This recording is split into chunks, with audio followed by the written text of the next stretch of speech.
relegation picture for West Ham suddenly looking a lot more encouraging. Back-to-back wins over Spurs and Sunderland have put them within 5 points of safety, while Adama Traore's arrival from Fulham can only boost their survival hopes. The Spaniard could make his debut against Chelsea, who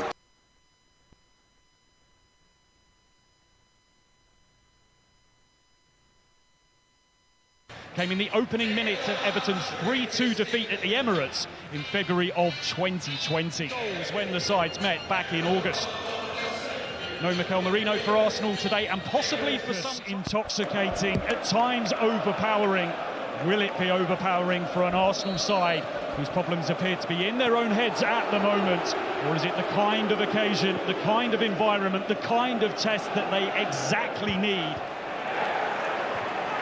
Rodon slides in and he timed it well to get there ahead of Gyökeres. Shooting opportunity here, flies over the top from Ethan Ampadu. And Leeds to really put the squeeze on and push into it. What a challenge that is from Joe Rodon on Gyökeres. And Ampadu picks the ball up. No one really goes out to put that pressure on.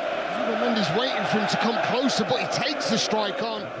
Trying to rely Gabriel in the middle. There was plenty going on. Crowded 6-yard box as it comes in. Darlow gets something on it and Leeds scramble it as far as Declan Rice. Pushed out wide to find Madueke. Ampadu's gone down in the box. The game goes on. Madueke sends in the cross and Arsenal have the lead. It's a goal which has been coming. Flicked in by Martin Zubamendi.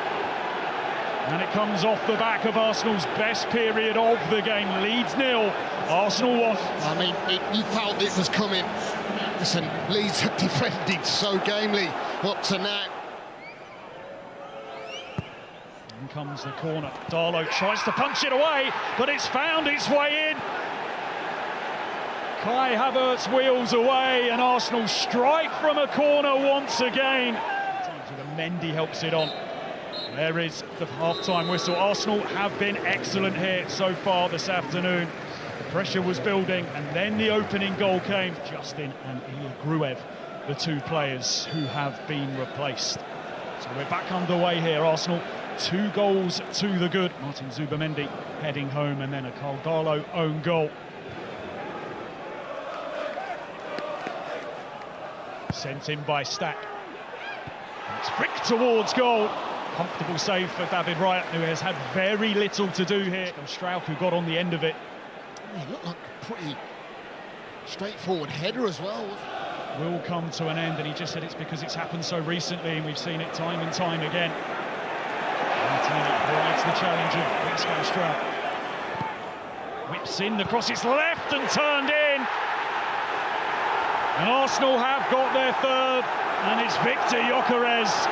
But again, it is a goal which looks so avoidable for Leeds United. But for Victor Gyökeres, his wait for a goal is over. A third for Arsenal, and surely now on course, without doubt, for all 3 points. You know what's brilliant about this goal is that, and coming on and making impacts, just shows that why everyone's looking at what Arsenal are doing this season and what they can possibly do. To find Zubamendi, who got Arsenal up and running here this afternoon with that header in the first half. Now Timber whips it in, great delivery in, and Gabriel Jesus denied by Karl Darlow. I think he knows as well. I mean, this is patient, it's brilliant pace. So many passes that are built into this opportunity for Arsenal.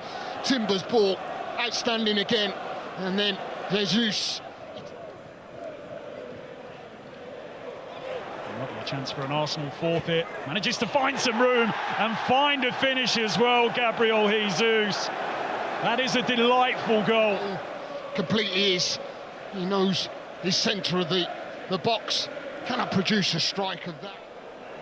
Playing with real confidence, playing with a swagger. Jesus helps it on. Martinelli's got options right and left. He tries to find Rice. It breaks for Martinelli again. Gets away from Darlow. Against them this season, of course, they were rampant in the reverse fixture back in August, winning by 5-0. Could they find a fifth again here today? Free header at the back post, cleared off the line. Sent back in by Gabriel. Leeds just wants this game to all be over. They don't have their confidence to get hit too badly. Huge game coming up for them next.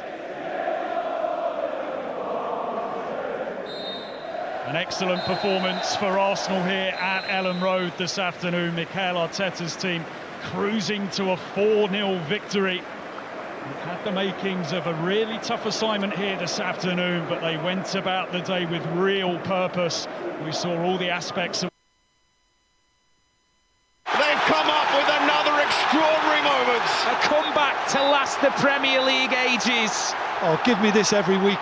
The Premier League at its vibrant, thrilling best. So, Goodison Park sets itself for the last great state occasion of its glorious history.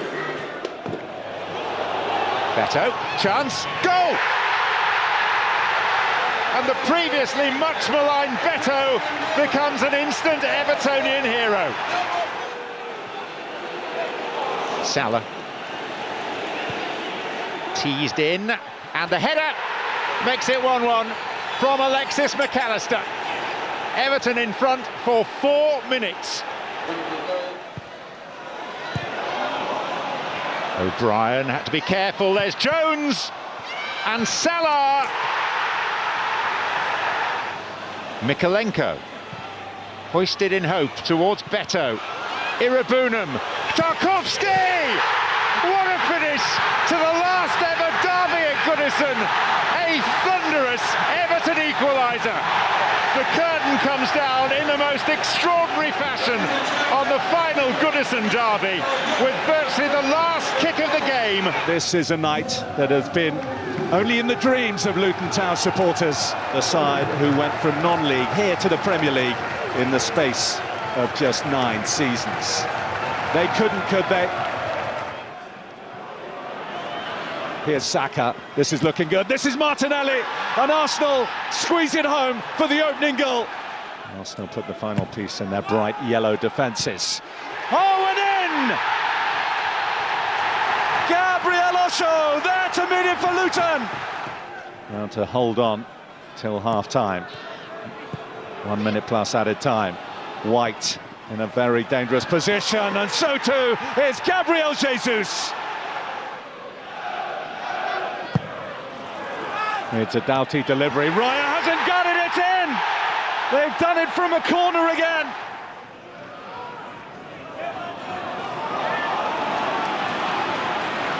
Barkley, more good midfield work from him. Now Andros Townsend. Works it back to Barkley. It's Ross Barkley!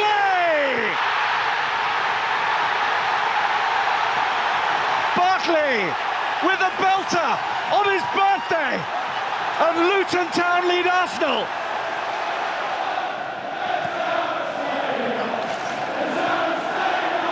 Gabriel Jesus, here's Havertz! Arsenal back level. Zinchenko. It's back to Odegaard. It's Rice! Oh, it's brilliant!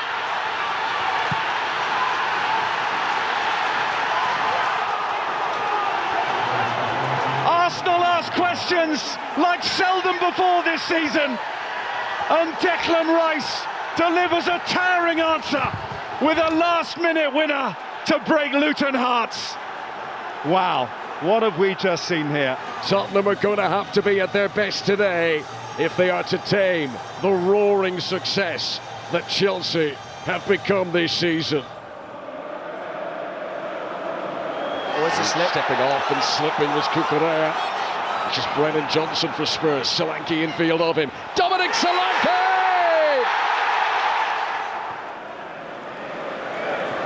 And there it is in evidence again. For the second time Cucurella slipped. Last time Cucurella slipped, Spurs scored. Kulusevski! It's happened again! Wow. 2 slips from the Spaniard. 2 goals for Spurs. What an opening 10 minutes in North London. This is Cucurella. Sancho. Nice weave here. Oh, that's stunning. Goal. Absolutely stunning. 3 goals in 17 minutes in North London. Sancho. Nice feet. Really nice. Casino down. They want a penalty, and they're going to get it. This penalty is going to stand. It looked a definite pen. Never in doubt. Chill from Cole Palmer. Palmer twisting, turning. Enzo Fernandez! Chelsea lead! The trickery from Cole Palmer. The thunderstrike from Enzo Fernandez. Sancho for Palmer. Pepe worked really hard to get back to make that challenge. Oh, he's made it in the penalty area, and it's a penalty again. It is a penalty, I think. So unnecessary. He's going away from goal. How cheeky is that? For the new challenge. The Panenka. Somerville has scored in the last 3 games, taking some of the weight off Jared Bowen. Those 2 new forwards have really helped. Portuguese-born Brazilian-raised Pablo and the Argentinian Tati Castellanos. Fresh faces on the bench too. Today, Adama Traore, who arrived a couple of days ago from Fulham. His last game for Fulham in the Premier League was against Chelsea.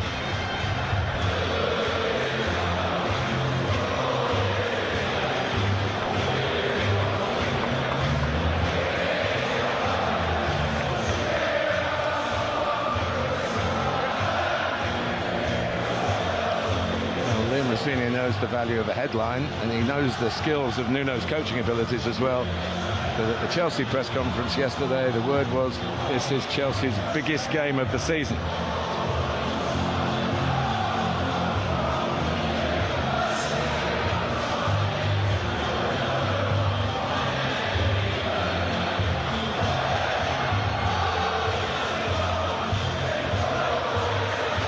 As always in the Premier League, the pitch is in very, very good shape. Even the protracted warm-ups haven't scarred the surface.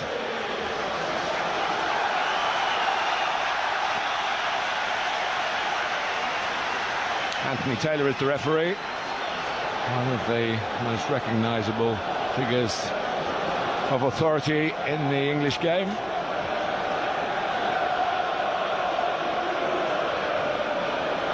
West Ham very much these days in claret. There isn't too much blue on the strip, but there is, of course, plenty in the home kit. And Thomas Souček gets penalised for an early untidy jump.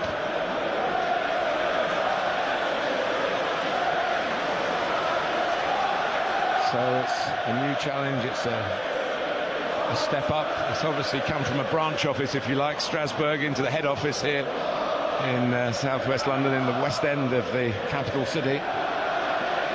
But he's certainly got the confidence and the football background. Played nearly 150 games in the Premier League. People have rather overlooked that in Messina. He was a good player. Pablo's won it back here, trying to slide it through for Castellanos. The 2 new forwards trying to combine here. Didn't really connect with the chance. Came a little bit early for him in the game, maybe. Yeah, look, I mean, you've got to be ready all the time, and actually it's very rarely you see Moises Caicedo being dispossessed. It's normally the other way round. And to be fair, it's a bit difficult, the angle. Trevor Chalobah did very well there. I thought Wes Fofana didn't defend too well in midweek for the 2-1 goal. He dived in, and that's where Trevor Chalobah stayed on his feet. He made it difficult for Tati Castellanos to get the shot in. But, you know, say a positive start from West Ham. They have chopped and changed the centre-backs this season. Chalobah's been the most used. There he is. I think he's Chelsea's best centre-back, even with Levi Colwill fit, to be honest with you. He's not played at all, of course, this season, hoping to get ready for a run with his club before the World Cup. Another England candidate. He's a World Cup winner, Enzo Fernandez. 3 years ago today, he signed on the back, really, of that wonderful showing that he did in the tournament. He wasn't in the starting lineup with Argentina to start with. Finished up very much the core of the team. So here is Palmer.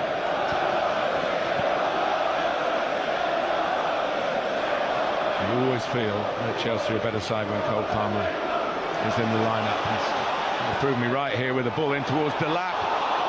Wan-Bissaka got it slightly out of harm's way, but not totally. Enzo Fernandez trying to squeeze it through. West Ham on the back foot. And back by Badiashile. Here's Gitten starting on the right, though he's played mostly his time at Chelsea this season on the left. Palmer trying to get the cross in. Padivo cuts it out. You expect Chelsea to be forcing the pace here, Scott. Yeah, I mean, it's been a good start to the game from both sides, really, isn't it? We saw Tata Castellanos have that attempt, and Chelsea trying to be on the front foot now. It's a really good header from Aaron Wan-Bissaka. I can tell you, when you're at the far post, you're a fullback, you're facing your own goal, you're not quite sure what to do. Do you head it above your own goal for a corner? But if you misjudge that, then that can go in the back of the net. In the end, he did really well, but the ball was still in play. Now, as we expect now, Chelsea sort of dominating possession. The question is, can they hurt West Ham going forward? You know, my thought pattern is, how will Chelsea be off the back of that brilliant, absolutely brilliant performance and result in Naples? You know, will they be ready to go again? And that's why I think the changes have been made. I know what it's like when a game comes quite soon afterwards and you've travelled away from home, the lactic acid still not out of your legs, but that's why he has made 7 changes, and it's a good game of football so far. Yeah, I just felt for Wan-Bissaka, having scored the own goal that won the points for Chelsea in this fixture last season. It was the other end of the ground, so that would have been in his head, I'm sure. Not again. There he is, Leroy Rossini, who scored 2 goals for West Ham against Chelsea in May 1988. And Liam, who was about 4 or 5 years old, remembers watching it. There he is. Now his dad is watching him, of course. What Liam remembered most was not the goals, that Leroy had a fight with the Chelsea defender Steve Clarke, who's now the manager of Scotland, of course. Former colleague of mine, Clarkey. Played alongside me in the Chelsea defence. In the cup final. I played with Leroy as well. He'll be a very, very proud father. I spoke to him not that long ago.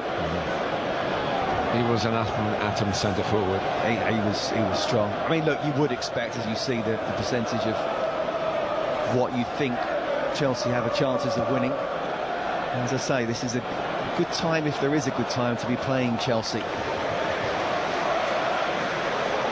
Over Sanchez. That save from Romelu Lukaku actually late on in the game in Naples. Here goes Enzo Fernandez.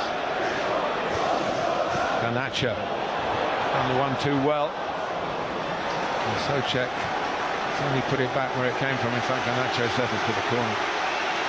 You know, it's interesting, you know, you said about Jamie Gittins, he prefers playing on the left, being that inverted winger. That's why he's playing on the right, because Garnacho is exactly the same. I was here a couple of weeks ago in the Brentford game where he found it really tough against Michael Coyote. And now Wan-Bissaka's brilliant one-on-one as well, so I'm interested to see how he's going to try and manipulate and be effective from that left-hand side.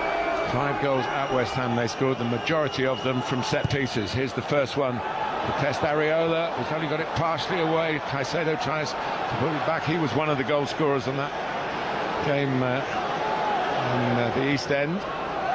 By Gusto, and West Ham can shepherd it behind. He has inherited a team with an excellent record from set pieces. 9 corners they've scored from. And West Ham have shown, from their point of view, a worrying vulnerability. The problem with West Ham is that even of the last 2 victories, I mean, look, going to Spurs is brilliant. You get the last-minute winner, fantastic. And look, it was a great performance against Sunderland as well, but keep the clean sheet. They can't seem to keep clean sheets. Just one all season, and that was right back near the start. In by Bowen. Oh, it's ended up in the back of the net, and Bowen rises to the occasion again. And in terms of clean sheets, there's not one for Chelsea today. It was hopeful. No more than that, really.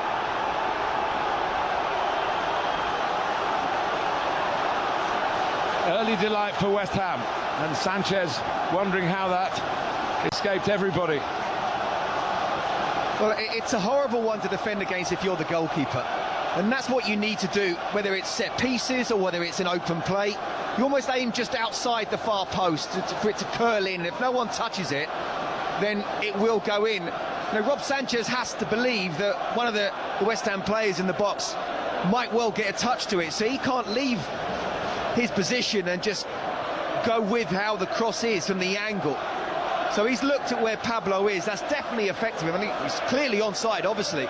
So therefore he realises he's not got the touch, he's too late to react. It's all about the ball from Jared Bowen. It's a brilliant start for West Ham. We wonder whether Chelsea would be at it from the beginning. Well, actually they've started pretty well going forward, but defensively there are issues there as well. We talk about West Ham, still there for Chelsea. Well, Jared Bowen is now West Ham through and through. He's not one of their own products. In fact, he was playing at Hereford and Hull City, and no one really wanted to take a chance on him.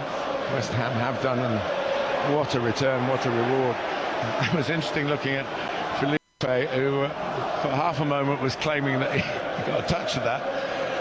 That would have brought offside possibly into play. He wasn't offside as it turned out, but he might not have known that. Do you know what? I half like the fact he was trying to claim it. Oh, I love it. That's a proper striker's mentality. Yeah, exactly. Everyone's looking at him. No, you didn't, Pablo, you didn't. But I love the mentality of it. There's been there's a long way to go. It's a wonderful start for the Hammers for sure.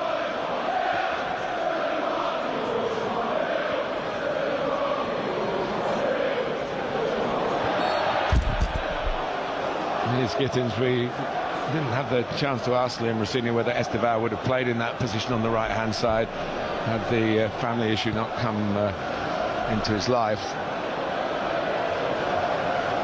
It's possible. It's a chance for Jamie Gittins. When you get minutes with Chelsea, you want to make the most of them.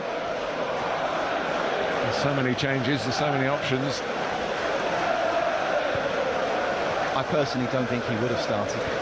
Started midweek. I think he looked tired towards the end. He was brought off, and I think he would have been one of the changes and Gittins to come in. And it's a great opportunity for these players who didn't start midweek, who want to be seen as the number one in their position. Okay, you've been punched on the nose. How are you going to react? Well, one thing Chelsea do is they score. Only failed to score here against Crystal Palace, the first game of the season. It was Palace who still had Gay and Eze. And that finished 0-0, and a 0-0 at Bournemouth.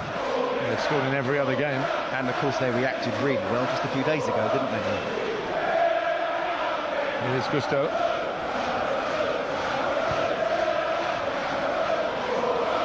Palmer trying to involve Gittins.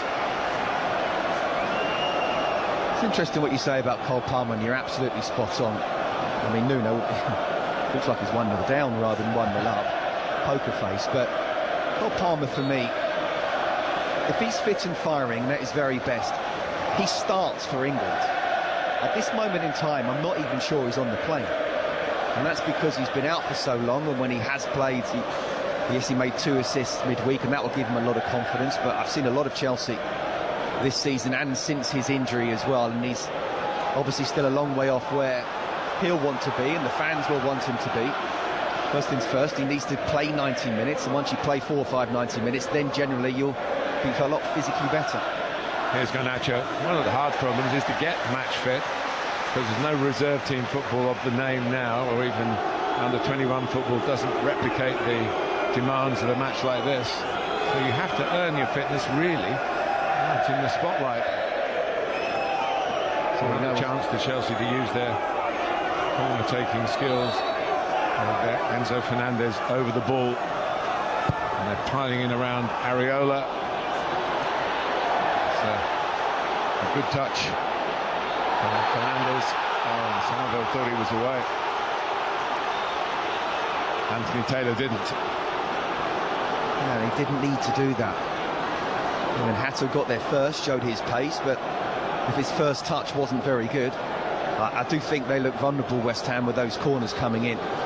But they can also look very strong indeed on the counter-attack. Wasn't a lot in it, but there was enough. It's a foul in today's play, today's football. Here's Wan-Bissaka trying to prove your point, Scott, that he's very hard to beat 1-to-1, and he's got the ball back and he's given it away. Bowen seized it again. Now Enzo Fernandez, now Matheus Fernandez for West Ham. Somerville is on a very good run of form. Matheus Fernandez likewise. Nice block by Chalobah, and West Ham might be short on the possession stats, but when they've got the ball, they're doing devilish things with it. Absolutely. And Somerville, in the last couple of games, has really shown his quality and why he was brought to the club. I just wonder whether Fernandez could have shot first time. Down goes Hadji Diouf, who was with Senegal, and in terms of a penalty, he gave away the penalty. All the fuss was about against Morocco, and he was alleged to have fouled Brahim Diaz of VAR replay. I'm sure many of you know what I'm talking about. And then, of course, it was a very long time, for reasons that we wouldn't ever encourage, before that penalty was taken and rather ruined by the player who allegedly was fouled by the West Ham left-back playing today. Well, I mean, it's tough enough taking a penalty in the AFCON final at home, and 17 minutes have passed. You don't think it down the middle. No, but you wouldn't do the Panenka out of choice, would you? Maybe. Do you know what? Maybe you would. I wouldn't, but I played with a guy who did. A certain guy called Paolo Di Canio. Yes. And he was absolutely brilliant at it. I could give you some examples, but you know, you have to be absolutely bang on. And there were times where he was dinking it down the middle at Anfield and places like that. And I remember up against Edwin van der Sar when he was at Fulham. They were actually playing at Loftus Road at the time. 90th minute, it was practically the last touch of the game. He looks up, and Van der Sar stays still. And he just simply passes it, just a little pass. 5 yards, goal, winner. Here's Bowen looking for a pass. And the reverse to Wan-Bissaka. Here's Castellanos. He's going to get it again. Looking for a first Premier League goal. He scored in the FA Cup on his debut. He just tried to overpower Sanchez with the strength of the shot. It didn't work. They look dangerous, don't they, on the break, West Ham, or with the ball. Chelsea look very vulnerable indeed. And you wouldn't expect to be saying this so early in the game, but West Ham really need to be looking for the second goal. You would have imagined that whether it's lactic acid, whether the players just haven't gelled as yet, they will be a lot better in the second half than in the first. I'm sure in the first half as well, Chelsea. So while West Ham are looking so dangerous, they really should be looking for the second goal. One win in those last 19 Premier League visits for the Hammers to the Bridge. November 2019, 1-0. Aaron Cresswell, the left-back, scored the decisive goal. Now we've had it from a left foot, swung from the way out on the right wing by Jared Bowen, but we certainly don't feel this is going to finish 1-0.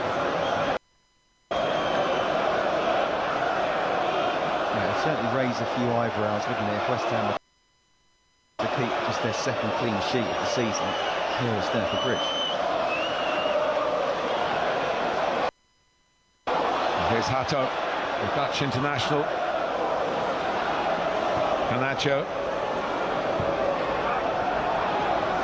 That's a corner, clever ball from Enzo Fernandez, looking for Gittins, but that was, if you like, the default position. The very worst that would happen for Chelsea was the touch behind for the corner, which Palmer's going across to take.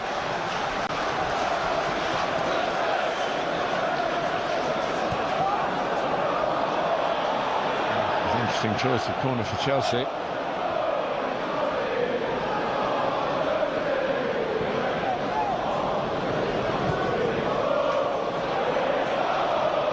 Palmer.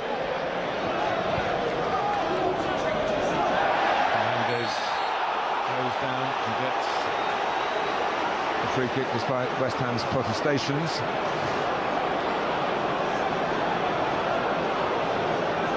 The one thing you do not want to be doing is giving away a foul on the edge of the box, 25 yards out, and Somerville may be saying he got the ball first, and he can definitely argue. More often than not, it will be given as a foul. We have ref cam today, and you can see Anthony Taylor pointing the finger.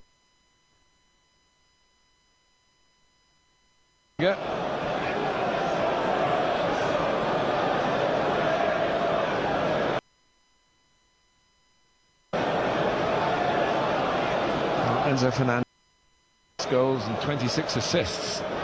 Contributions.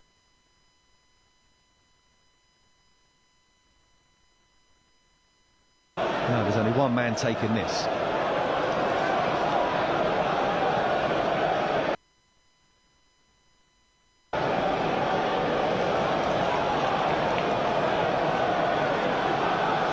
Anthony Taylor making sure that the Chelsea wall is a metre away. West Ham was instant here in that game against Crystal Palace when they had a goal disallowed. For that reason they infringed that wall, sitting out the wall, getting too close to the Chelsea wall. Here goes Palmer directly for goal, directly at the goalkeeper. I just wondered if it was too far out, and it was. He was concentrating on getting it on target, and just not put enough on it. For a keeper like Ariel, that's an easy one for him.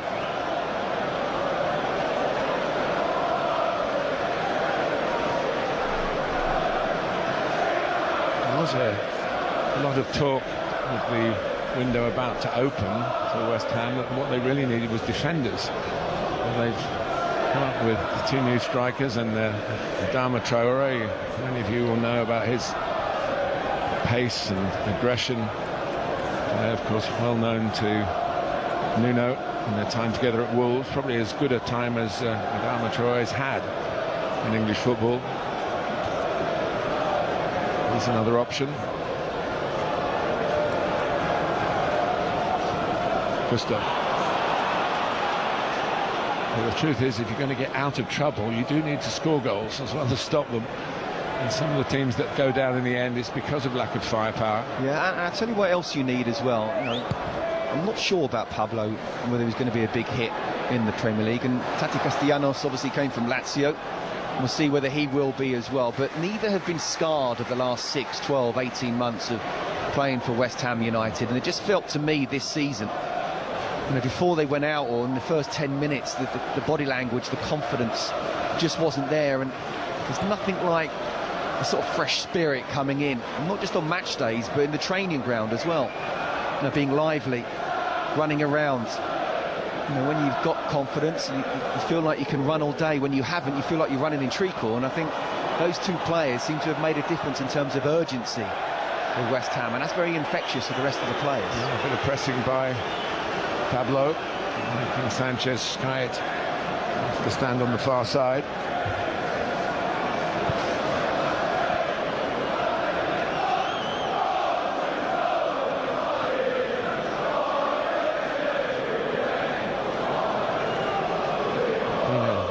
Interesting baptism for Liam Messina with games in the League Cup, the FA Cup, the Champions League, and a couple of Premier League games thrown in for good measure, which he's won both of here against Brentford and against Crystal Palace. This long run of London derbies is extraordinary how it's fallen for them. But I think what's relevant tonight is not that, it's the they've travelled to Italy in midweek. I think his first 4 games are in 4 different competitions, weren't they?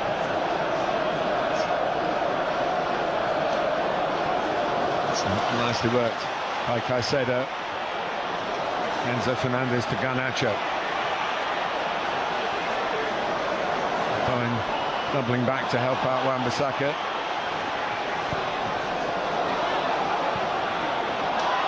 It's a stray one from Garnacho, collected by Pablo, who was born in Portugal. His dad's Brazilian, was playing for Porto as a prolific goal scorer in his day in the early post-millennial years. And then they went back to Brazil, so he's probably more Brazilian than Portuguese.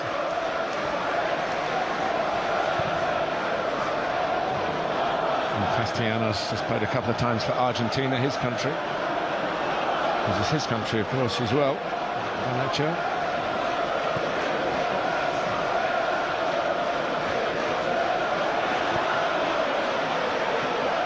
It's amazing, isn't it?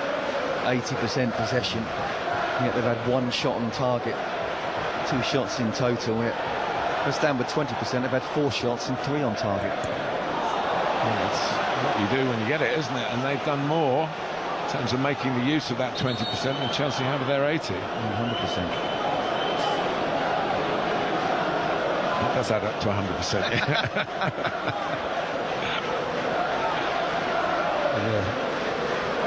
Maybe a tactical change, and maybe a personnel change.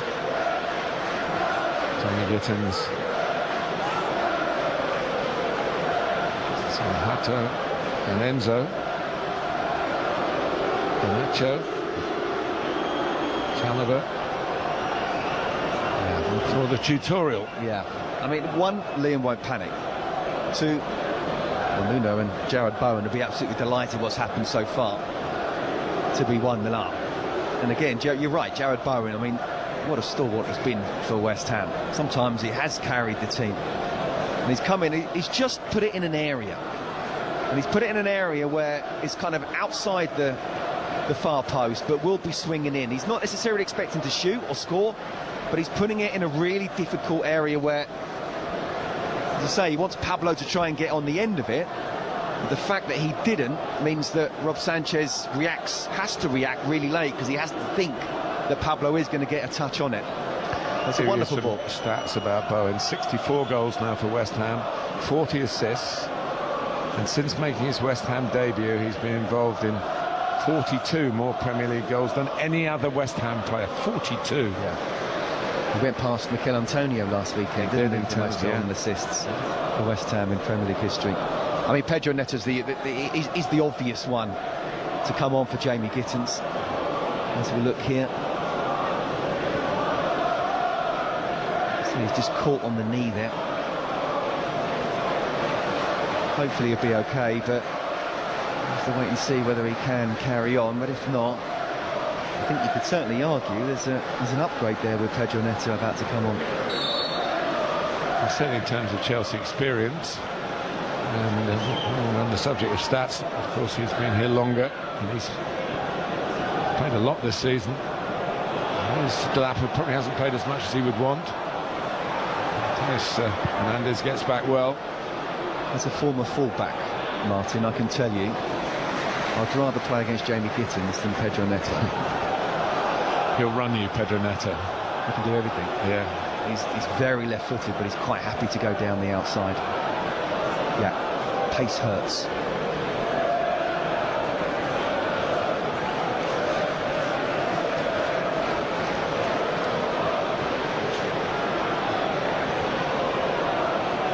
Gittins is making his way ruefully behind the goal, and not with the air of a man who's likely to return. And Chelsea down to 10. The lap gets there before Todibo. It's not to say, by the way, Jamie Gittins couldn't give me a tough time as well. But I'm just saying between the two. I think today he probably could. If we turn back time. Definitely today. What of Liam Delap? Has he come to the right club? Do you know what? For Chelsea, he's a £30 million no-brainer. You know, but he's still potential. Where I felt Chelsea needed in the summer a goalkeeper, a centre-half, a centre-forward, proven in all those positions. I do understand why the club got him. He's got massive potential, but that's what he is at the moment, and still is, potential. Pedro Neto is more than potential. He's on for the stricken Jamie Gittins. West Ham have a throw. So they take urgently. Bowen trying to wriggle. He's so good at taking players on. You wouldn't sort of list him as a dribbler. He uses his strength as his skill, change of speed. And Souček is left disappointed by the decision here. Yeah, it's gone down too quickly there, hasn't it? Too easily. With a little bit of contact, but not all contact means it's a foul. Ends his handball. Yes. He must be delighted, mustn't he, with the start. I mean, I'm picturing him on the bench at Molineux, seeing his team 3-0 down. Happened after Forest as well. Here's Gusto. Another back header by Aaron Wan-Bissaka, like the one very early in the game. Bowen is there to help out again. And that'll do for West Ham. Would have been hard to work anything for Pablo then. Great play, and that's what he can do, though. He can help out defensively. He's just the perfect professional. I've actually done a couple of Q&As with him this season, and just the way he comes across, you know, off the pitch as well as on the pitch, the perfect professional. You want him to be, sorry, you want him to be your son-in-law as well. He's probably scared of his father-in-law, but... Oh, yes. Many of the listeners will know his family.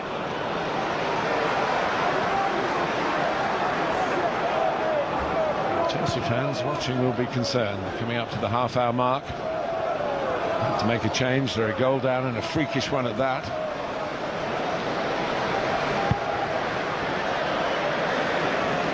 Chief goes long.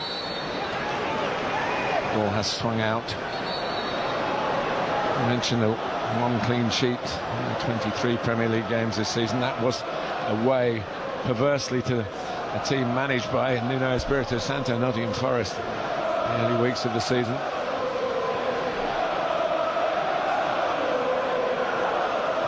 Shutouts in the last 20 Premier League fixtures for West Ham United. They have one going here. Yeah, that's why I think certainly Alphonso Areola, amongst others, were disappointed they didn't keep a clean sheet last week, and they should have done.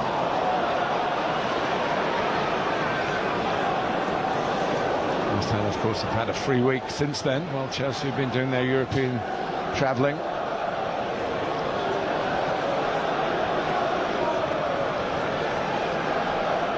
Enzo. So like Chelsea did under Jose Maresca, moving a full back into midfield just on this occasion. Has stopped the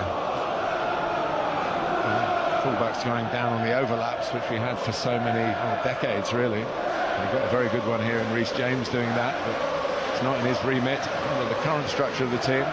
He's on the bench today, incidentally. There is Gusto in midfield. Does it congest it in there? No, make up your own mind. It's an extra body in there. They've worked it a little bit wider. Nacho forced back by Pablo, is certainly putting the distance in his first half an hour here. Garnacho. Chelsea looking to bounce back from conceding to Jared Bowen. He did score here last season, but they lost 2-1 because of Wan-Bissaka's own goal. Really good defending from West Ham, making Chelsea go back a time when they did go forward, and Wan-Bissaka defending exceptionally well. And they are starting to frustrate their Stamford Bridge faithful.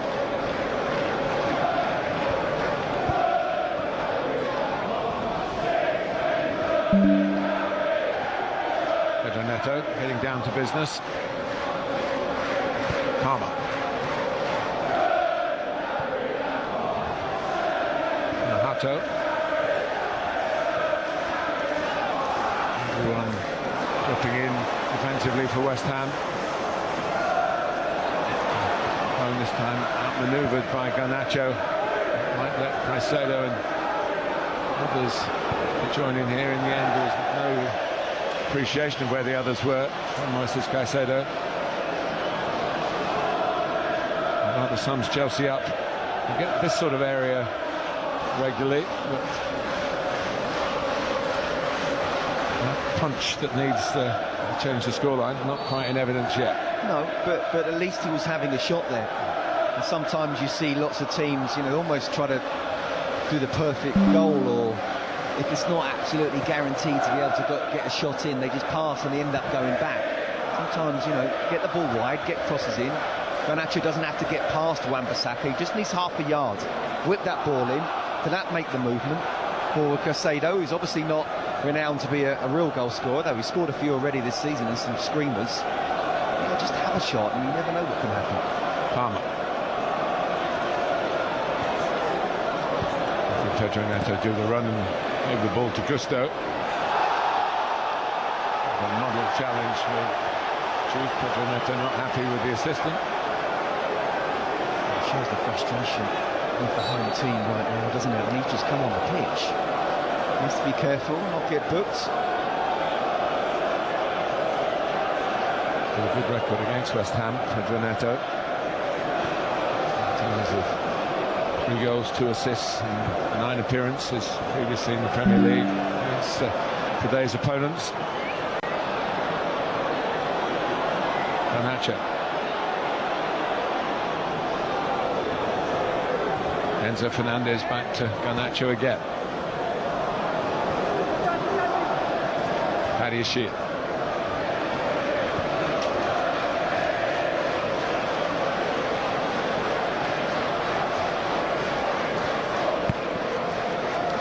Caicedo, pressed by Castellanos.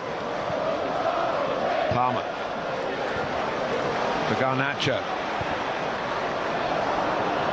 And the back header from Juve was pretty much all he could do. He guaranteed to get it out of play, but it does feed the voracious appetite Chelsea have for scoring from set pieces, particularly corners.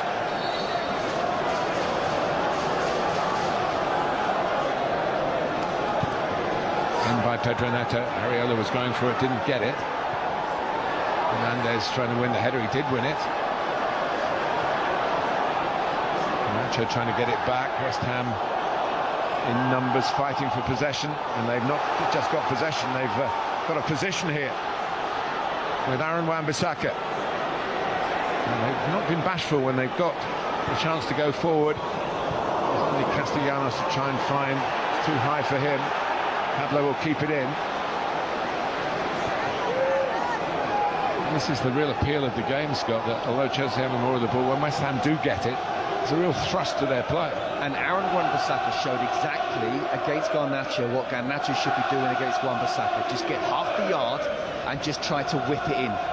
He overplayed it a little bit there, but it was the perfect idea. You don't have to take on your fullback or whoever you're up against. Just get that half a yard. There he is again, just rolling it on. Castellanos, who crosses early. Retrieved by Souček. Wan-Bissaka in with Enzo Fernandez. You'd have thought he'd have won that headed duel, taller man. And then it goes back to Alphonse Areola. Never kept a clean sheet against Chelsea. He did save an Enzo Fernandez penalty once, and Fernandez has been slotting them in recently. He scored in the last 2 Chelsea games from the spot. But I think if Palmer's playing, if they do get a penalty, he trumps Enzo Fernandez. Yeah, there's only one man who's going to take it if he's on the pitch. Liam Delap doing what Liam Delap does, especially if things are becoming a little bit frustrating. Just telling his centre-half, I'll get you in a physical battle. But at this moment in time, without doubt, it's the West Ham defenders, the West Ham team are in control. Here is Bowen. Wan-Bissaka's onside. Bringing it back. Oh, that's brilliant. The run continues for Crescencio Somerville, and that's probably the pick of his recent run. He couldn't have caught it better. And talk about using the ball well when you do get it. Look at West Ham United here at Stamford Bridge.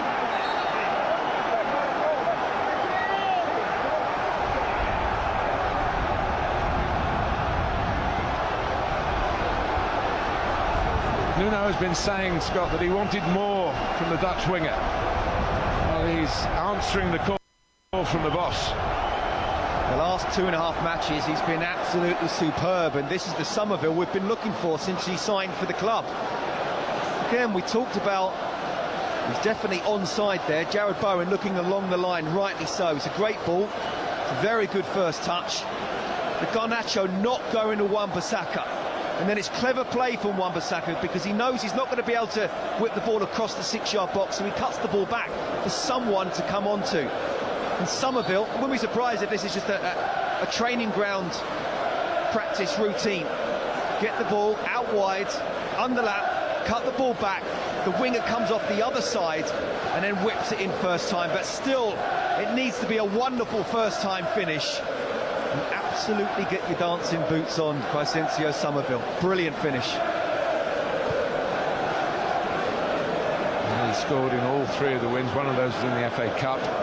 He's 3 in a row for West Ham. He did score in 4 consecutive games this time with Leeds United, and that's the sort of form that West Ham have been seeking to get out of him. It's now arrived at such a timely period in the season. They need inspiration. And Chelsea need a bit here, and they're going to get anything from Anthony Taylor as Neto goes down. Just felt, Martin, this was a good time to be playing Chelsea. You know, after what happened Wednesday, it was a brilliant result, a brilliant comeback, a fantastic character being shown. And I, amongst many others who really want Chelsea to do well, have been talking about an extra couple of senior players. I mean, there's not a penalty there. Yes, it's contact. Yes, he's caught him. But there's no way that's intentional or worthy of a foul. But yeah, for me, you know, those type of nights is where you do come of age. But 7 changes. The ones who did start, you know, lactic acid, are they still in the legs? It's going to take a bit of time to get out. And the ones coming in, are they all going to gel straight away? There's Tuesday on the horizon against Arsenal in the Carabao Cup semi-final second leg. What a statement that would be for Liam Rossinha and all his critics saying that he shouldn't be in with a job. Go to Naples, get the win. Go to the Emirates, get through to the Carabao Cup final. This game was always going to be a difficult one, especially with West Ham off the back of 2 straight wins. It's a brilliant cutback, and Anthony Taylor, he must have wanted to get on the end of it himself. Well, his camera did get on the end of it. That's ref cam view of it, and we've benefited from that for sure.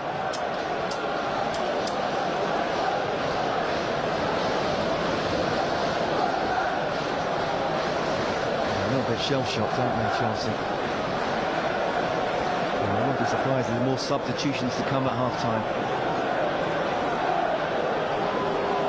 Well, you can talk about the formations and the tactics and everything, but you do need individuals to perform to their highest levels, and that started to happen for West Ham, whatever the trigger was for it. We know about Bowen, that's no surprise. So 2 new forwards who are giving them energy and, as you say, optimism up front, from those who've been weighed down by the difficulties of the first half of the season. And you've got Somerville suddenly turning every day into a summer's day. It's Matheus Fernandes is almost, now Paquetá's gone, sort of said, well, I can do a bit more here. It's not job done yet, but 40 minutes into a wonderful first half for West Ham United. Chelsea will certainly feel they can get something out of this game, even if it's just a draw. But it has been a wonderful first 40 minutes for West Ham. I think you're absolutely right. I think Paquetá going just kind of lifts a bit of a cloud around the club. You know, he has gone. He's been very inconsistent over the last 18 months, albeit he'll always be known for that assist for Jared Bowen in the Europa Conference League final. Somerville looks like he's really starting to feel that he's a West Ham player. And look at the fans. Yeah. The two new signings have come in and they've added energy. And that's what the fans want. That's all they want. They want to see their team just giving it their all. I mean, it's pretty basic stuff, and all fans want to see their players doing that. But you know, it can be difficult sometimes when you're under pressure and lacking in confidence to show that energy. But they've gone to Spurs, and Spurs have given them a shot in the arm. About moments that can change seasons. Callum Wilson scoring from about 3 inches, which is his speciality. Absolutely, they all count, don't they? Right at the end of the game, where they would probably be thinking a point was a good result.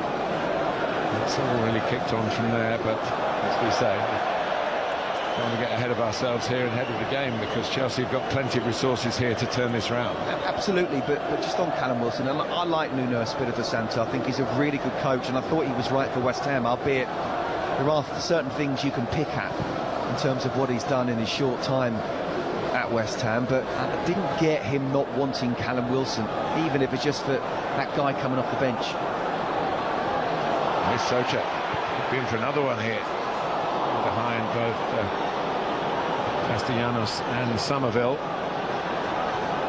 And out by Gusto. Nice layoff by Delap. The speed of that first time has got Manacho into space here, but Saka has him in his sights, so he passes it rather than tries to take him on, and that will be a free kick very much in Cole Palmer territory. And Cole Palmer is brought down by Pablo, who's trying so hard to be an influence in this game. Yeah, but you've got to be clever. Can't be making a foul like that. I mean, it's such an attacker's tackle, isn't it? And that's when you don't really want, you're not really helping out by doing that. You don't have to make the tackle, you just put your body in a certain place, which means they have to shuffle across and not go forward. He's got forward, got the contact, he's gone down, and what a great opportunity for Chelsea to come back into the game, and the psychology of the game completely changes if he sticks this in the top corner and it's 2-1 half time. You're playing in this game with the ref cam giving us such an intimate view of proceedings on the pitch.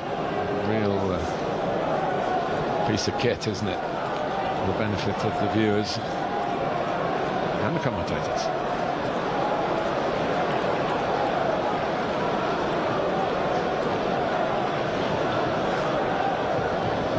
In their own way, two rather special goals so far. Is it time for a special free kick? Chelsea would need it. Half-time is approaching. It'll be a target for West Ham to get in. Still 2 goals to the good at the very least. There's danger to that margin at the moment. It could be cut in half by Enzo Fernandez. Into the wall, back to Palmer, who thought about having a real speculative effort, thought better of it. Chelsea keep the ball because of that. And by Pedro Neto. And out by Juve. There goes Gusto, Somerville. Flicks it on. Owen flicks it on, and this time we're on the move again. Crescencio Somerville at pace. Chelsea struggling to keep up with him. Is he going to go for the goal at the end? And he gets the corner. And when he's flying, it's a fine sight. Yeah, he's such a difficult player to play against. He's a great ball carrier. But the two players, the confidence they've got. Little flick to Jared Bowen, little flick back. Then he's using his pace. Just stays ahead of Cole Palmer. And he has the confidence to shoot. So in the end, there's a corner. And again, as we come to half-time, there's going to be 5 minutes of injury time. Keep the ball down that end. Keep it to 2-0 at half-time.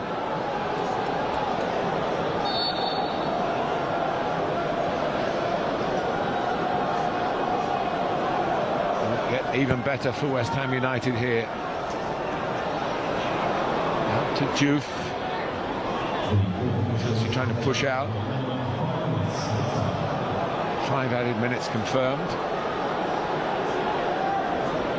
Oh, and there's a mistake by Matheus Fernandes. Garnacho.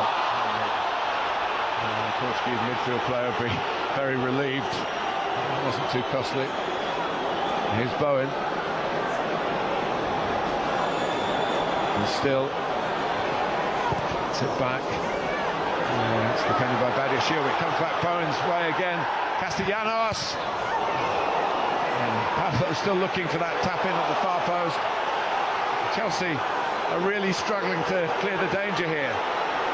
They're really struggling full stop in this match. Eventually, more than hoofed away by Caicedo.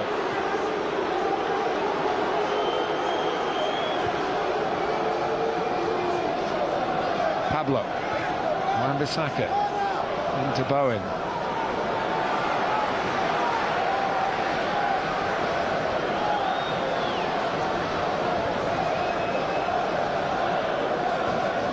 Oscar, I don't want to sell you down the river here, and you chose your wardrobe, I'm sure, very thoughtfully, but you've come in a claret top.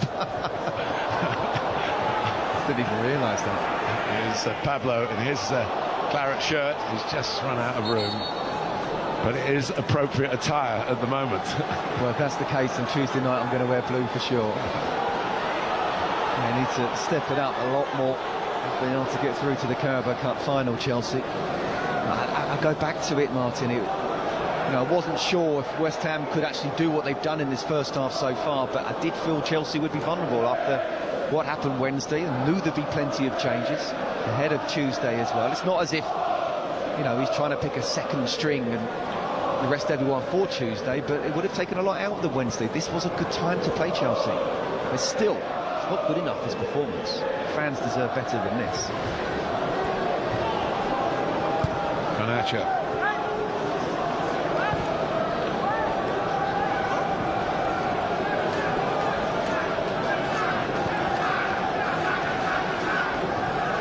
Neto's come on from the bench, and there are other options, of course, as well, notably João Pedro. He scored 2 wonderful goals in Naples. I'd be very surprised if both João Pedro and Reece James are not on at the start of the second half. Fernandes, not a happy anniversary for him so far. 3 years to the day a Chelsea player. For a massive fee, of course. João Pedro up and talking to the manager. The only one. It's Cucurella there, of course, as well, as a senior player of influence. He's definitely on as well, second half. Crowd wanted the ball to go into the box. That was the second time from Enzo Fernandez. Panos.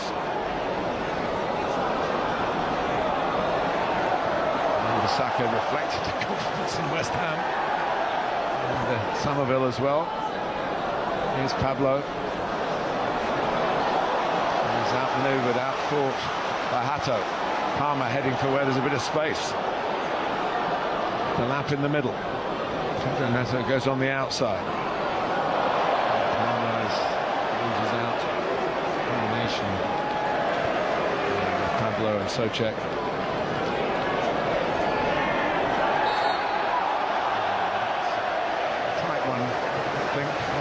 Taylor, but he's given West Ham the chance of respite right at the end of this first half. Scott, your thoughts on it? Well, I thought Chelsea were there for the taking. I wasn't sure that West Ham could actually produce what they have produced in the first half, but I definitely think, there's 3 wins in all competitions, isn't it, if you count the QPR game, and it's just amazing, Martin's psychology of football and of life, really. When you're feeling confident, you can come here to Stamford Bridge and play the way they have. You look at some of the shocking performances this season. The question is, the next goal is the most important. Can they keep a clean sheet, or will they concede, and then suddenly can they hold their nerve? Sending it back well forward. For one more counter-attack here. Wan-Bissaka didn't really think about shooting. He should have done. I think Hato was always going to block that cross, so why not just have a shot yourself? But he has been absolutely brilliant down this right-hand side, Aaron Wan-Bissaka. Defended well, he stopped Garnacho. I think if there was another winger on the bench, I wouldn't be surprised to see Garnacho coming off, but I'm not so sure. But going forward, he's been brilliant. It's important for Chelsea to defend this West Ham corner. The last play of the first half here at Stamford Bridge.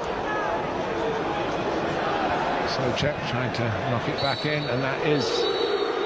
you can hear what the Chelsea fans have thought of it, expecting to dismember West Ham really here, coming here in the bottom 3. They've been in the bottom 3 since early December. The confidence has been growing, and it was certainly shown in the first half. If you like, a freakish goal, but cleverly thought out by Jared Bowen. Put the ball into the right area, which included the far corner of the net, and then an absolutely slammed shot from Crescencio Somerville. And at half-time here, at a rather discontented for the majority at Stamford Bridge, it's Chelsea 0, West Ham United 2.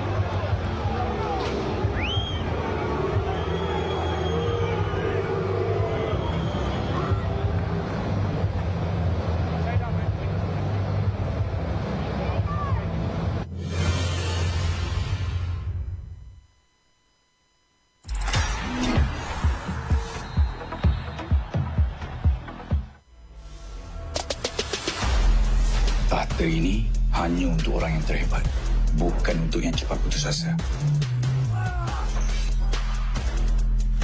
Tak ada siapa yang kebal, yang berkuasa pun boleh tumbang. Kau serang aku dengan keraguan,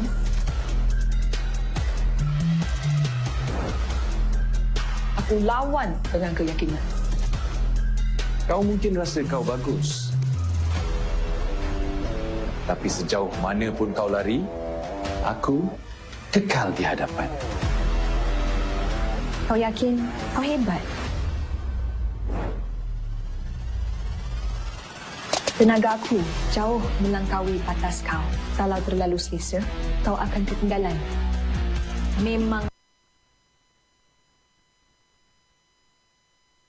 ready to announce themselves on the biggest stage. They'll be talking about him all around the world. As 16 teams head to Zimbabwe and Namibia in search of World Cup glory. The ICC Under-19 Men's Cricket World Cup 2026 begins. Now showing on Astro First. Rent and stream on demand via our store.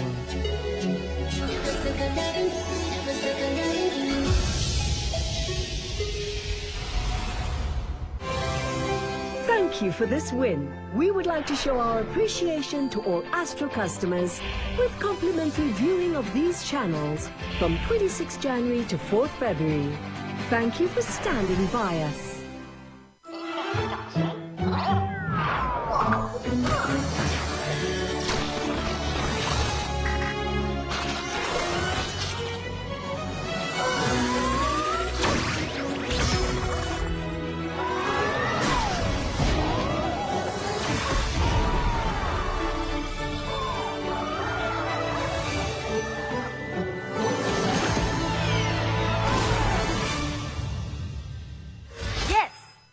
We are all busy, so renewing your car insurance and road tax should be easy. Just enter your details and compare the best insurance plans instantly. Need windscreen protection? Yes. Worried about natural disaster? No problem. All at a great price. When Nelson will be taking you through the ever-exciting world of sports. Stay tuned.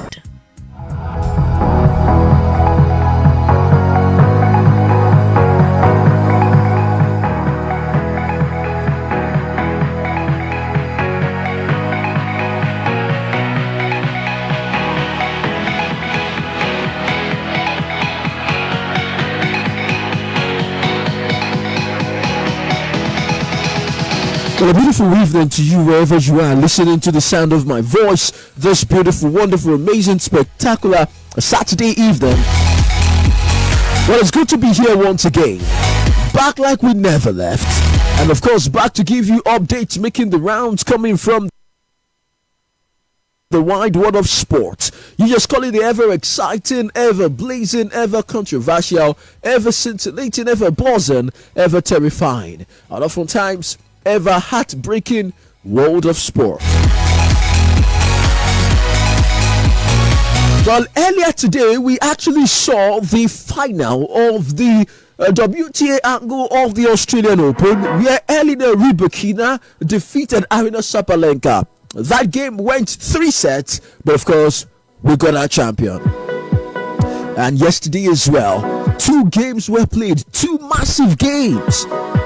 We reviewed that game. First was Carlos Alcaraz against Alexander Zverev in a best of 5 set game, and the other one also went 5 set as well.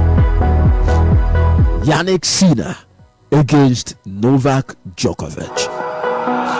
One was about 4 hours, the other was about 5 hours as well. Quite interesting. Let's talk about that during the course of the show today. And just so you know, in the English Premier League, games are being played as we speak right now. We'll talk about the Nigerian Premier Football League, where the MPFL have actually told Shooting Stars, choose Lagos or you choose Abeokuta. Top of the MPFL log, 41 points from 21 games. After Duvan Djokovic actually won the second set 6-3. Sinner won the third set 6-4. Djokovic won the fourth set 6-4. And of course, eventually won. I just think, sometimes you go into tournaments and you're just lucky. Yeah. Even in football, it happens where, let's say, was it Greece 2004, where they went ahead and won the Euros. That was more like luck. They were just lucky. They were quite fortunate in that tournament. So I think it's the same thing happening to Djokovic, because he has been lucky throughout this Australian Open. I think his round of 16 game. So covering up for that lot. So whoever comes in would have to balance attacking and defending. And you look at the people that might come in, potentially the people that might come in, Quenya, you can't doubt his attacking qualities. But defensive wise, no. Mount, you cannot doubt his attacking qualities also. Defensive wise, no. So they are going to miss Dogu when it comes to the defending abilities tomorrow. So maybe Michael Carrick can find a way to complement for that by, having majority of the ball and actually doing something with it. Under Ruben Amorim, in games where they have high possession, they just have the ball. They don't threaten with the ball. So tomorrow, I think if they are going to win that game tomorrow, they have to consistently threaten with the ball. They have to pull pressure on Fulham. They have to be on top of their game, create many chances. I think in their last 4 games, or since they sacked Ruben Amorim, the conversion rates have kind of went up a little bit. So it looks like they are converting. I mean, against Arsenal, they had 3 shots on target and they scored 3 goals. So they can create enough chances and score enough goals. They should be good against Fulham, but they would be stupid to underestimate Fulham, because Fulham also, they don't have enough to lose. And this game is a game that usually produces goals. In the Premier League, I can't remember the last time Fulham and Manchester United played out a goalless draw. So I'm expecting goals tomorrow. But I think if United don't find a way to win that game, it's going to just bring like this familiar failure feelings among fans, where 1 week you're up there, you have the ecstasies, and the next minute you are wondering what's happening. So it is important to just settle a lot of nerves. It is important they win that game. Tottenham, Manchester City. City will be scared, because if there is a team that knows how to mess Manchester City up, it is Tottenham, especially whenever City are chasing something, title, points, close the gap. Whenever they face Tottenham Hotspur, regardless of the manager, Tottenham Hotspur usually finds a way to spoil the party for Manchester City. So I'm very sure Pep Guardiola will be scratching his head tomorrow. But regardless, Arsenal already winning. Villa might win their game. I don't expect City to want to fall far behind in that aspect. So, and they will have Gray, they will have Semedo to use. So I think they should. In between Tottenham Hotspur's injury worries here and there, and the fact that they've not been good in the Premier League, I think I expect City to win. Okay, City to win against Tottenham tomorrow at the Tottenham Hotspur Stadium. Forest Crystal Palace. It's going to be a boring game. That's all I can say. Both of them are sides that it looks like they don't want the ball. None of them wants to use the ball. None of them wants to play with the ball. They just want to go long. They just want to do whatever, to the goal. And that's why I'm expecting a low quality, boring game. And maybe it ends in a draw. And then there is Aston Villa against Brentford. Villa would want to win that game, and Brentford in their last 2 games have really not been good, especially when it comes to scoring goals. They didn't score a goal against Chelsea. They didn't score any goal against Nottingham Forest last week also. So looks like goals have dried up for them a little bit, and you're facing Aston Villa, you need the goals. But for Villa, it gets tricky for them because Watkins is injured. So that is where it gets tricky for them. And I think they have one midfielder also out injured. I think Kamara or Bubare Kamara or something, who is like their engine room in that midfield. There's no McGinn also. McGinn also will not be available for the game tomorrow. So it's tricky. The bodies are beginning to drop for Aston Villa, and it's a crucial part of the season where they need all their players fit. But I think they should be able to win Brentford. They should. Well, we'll find out. So before we go, like we always do, let's do it once again. Chelsea, West Ham. Nah, I think I'll go 3. We West Ham score. I think I'll go 3-1 against 3-1 for Chelsea. Liverpool, Newcastle. I'll go 2-1 for Liverpool. Napoli, Fiorentina. I'll go 2-1 for Napoli too. There's Elche Levante. Sorry, Elche Barca. Elche Barca. Because Barca can't keep a clean sheet out. I'll go 4-1 for Barca. United Fulham. This one is tricky. But I'll go 2-0 for United. Manchester City, Tottenham, Manchester City. I'll go 3-1 for City. Come on, Atalanta. Tricky. I'll go 2-2. 2-2? Yeah. Real Madrid, Rayo Vallecano. I'll go 3-0 for Real Madrid. Okay. Strasbourg, PSG. I'll go 2-1 for PSG. Nice, Brest. Both of them have not been good this season. They've not been good. I mean, if it was last season, I would have said Brest easily because Brest were fantastic last season. But this season, they've not been good. I'll just go 1-1 draw. Oh, okay. At this point in time, we've got to go. Ogujalo Atose, we saw your message. Well done.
Welcome back to Stamford Bridge, and the Chelsea dismay with the first half. Both the fans, as you heard when the players went in at the interval, and obviously in the dressing room as well, has responded with 3 changes.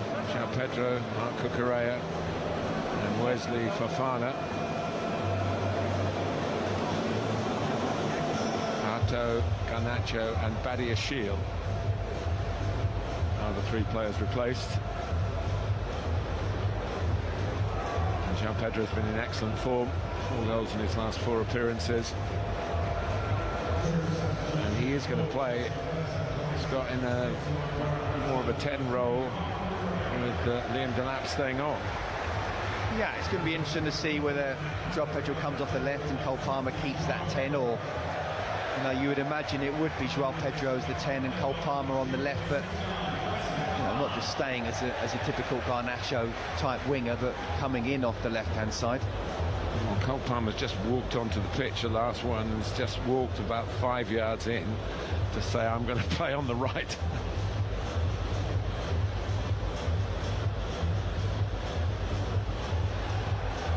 Change of personnel, maybe a slight change of shape, maybe a change of roles for those who started. I see Pedro Neto has gone out onto the left, with Garnacho having been one of those replaced. Yeah, I mean, Pedro Neto is the out-and-out winger for Chelsea for sure. Cole Palmer, under Pochettino, Mauricio Pochettino, was excellent off that right-hand side, just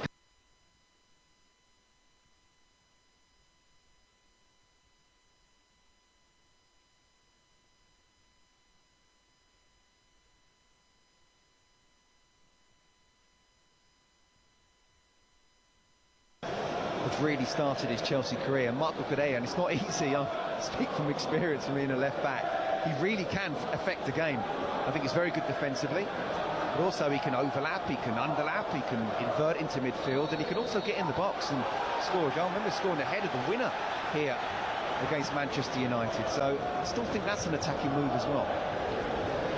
So, a change Chelsea, trying to change the scoreline. West Ham, simply the message would be more of the same.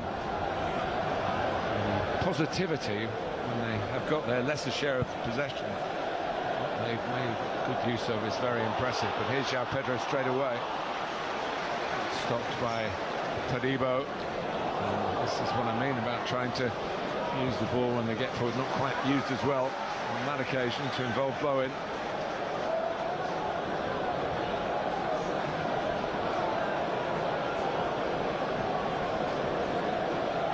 Enzo Fernandez.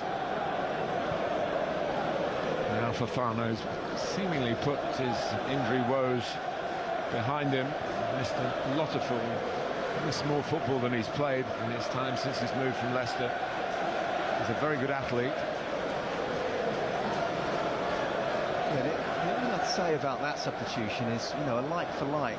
Unless Badiashile is injured, I do think he's a little bit of an upgrade with Fofana on Badiashile, but when you're 2-0 down, you want to try and make sure that every substitution is very proactive. And here's one of the substitutes, Mark Cucurella.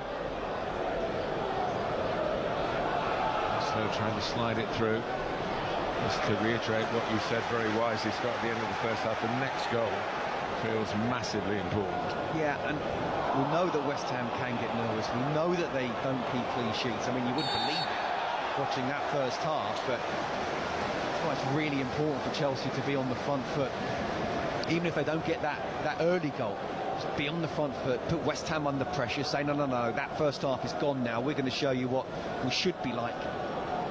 And then at some point, even during halfway through the second half, get that goal, and then suddenly the last 20-25 minutes become very nervy for the Hammers.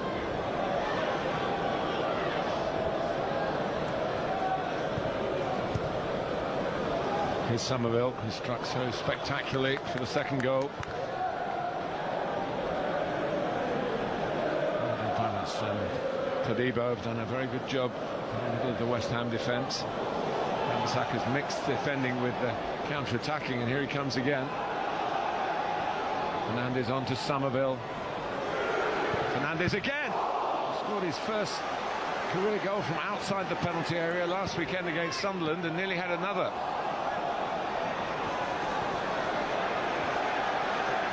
There's a check going on for a penalty, but it's been cleared. No handball. There wasn't any great complaints from West Ham. Look at it here, Scott. Yeah, you're right. I mean, talk about... It was handball, but that's from Rob Sanchez. Yeah, one does count. It's something that, you know, from a West Ham point of view, you want to be seeing more of. Big talent. I've spoken to people in Portugal, and they speak very highly of him. It's very difficult for him at Southampton when the team's losing around you, and again, we talk about confidence. And now that could just suck the energy out from you. He would have learned a lot from that, though, and he's come to West Ham and unfortunately been in a similar position. And actually, there's a lot more pressure playing for West Ham than there is for Southampton, but it just feels like that. Not even the QPR game, but the Tottenham game was a real turner. And again, I go back to the psychology. If you feel confident, you're a completely different player to when you just have no confidence at all. Bristling with confidence. Well, that's a foul by Fofana. Could be a booking. It's not a denial of a goal-scoring opportunity, though. That's what I think some of the West Ham players are suggesting. Gareth Bowen, the authority as captain. They did intervene on that particular subject. Seen that as denial of an obvious goal-scoring opportunity. I think Nuno saw it a different way.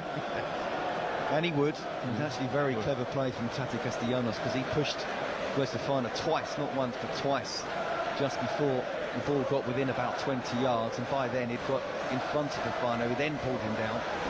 Foul, yes. Yellow card, yes. Red card, no. Big battle going on under the gaze of Anthony Taylor there, involving Todibo. João Pedro, you can see it through the ref cam. Slid forward. Oh, what a chance for Bowen, with plenty of the goal to aim at. He picked out the keeper. Very clever free kick. Could so easily have been that next goal for West Ham United.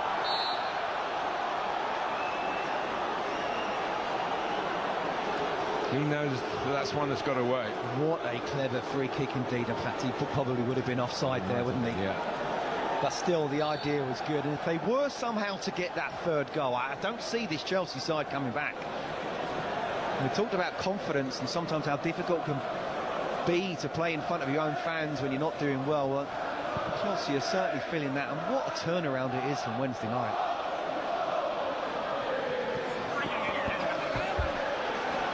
they trailed on Wednesday, as you pointed out earlier, and they found a way to win the game. Mathematics even more against them in this situation. Fernandez. Here's Somerville. Just played it a bit too close to Fofana when he could have got the willing Castellanos away. Palmer tackling back.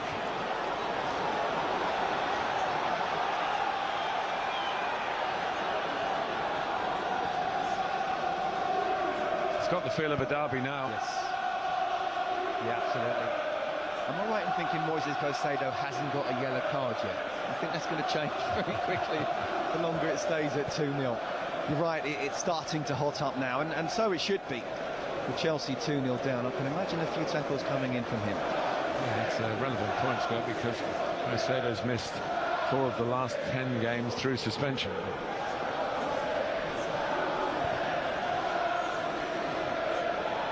Somerville.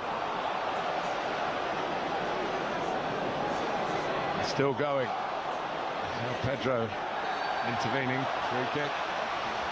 Great work by Somerville. Not sure where he was going in the end. He hung on to the ball and drew the foul. I don't think he was sure where he was going. It was just a question of just keeping the ball as he goes past one player and then try to shrug off the next. And João Pedro, he didn't do that much. But when you're running at pace, it just takes a little bit to knock you over. You don't recover quite so quickly when you are 2-0 up. Enzo Fernandez wanting a bit more rapidity in the return to his feet, but he might have done exactly the same if he was in Somerville's situation. You are so cynical, Martin. I don't know where you're coming from now. Fernandez on the ball. Now Pedro Neto, but not for long. Saka very much in the thick of the defending again. Bowen took too long thinking. And it's down as a consequence of that. This way and that to pass it, but never did. He was caught in possession, and Chelsea trying to use the possession with Cucurella, Pedro Neto. Souček helping out Wan-Bissaka this time. Bowen's back on his feet.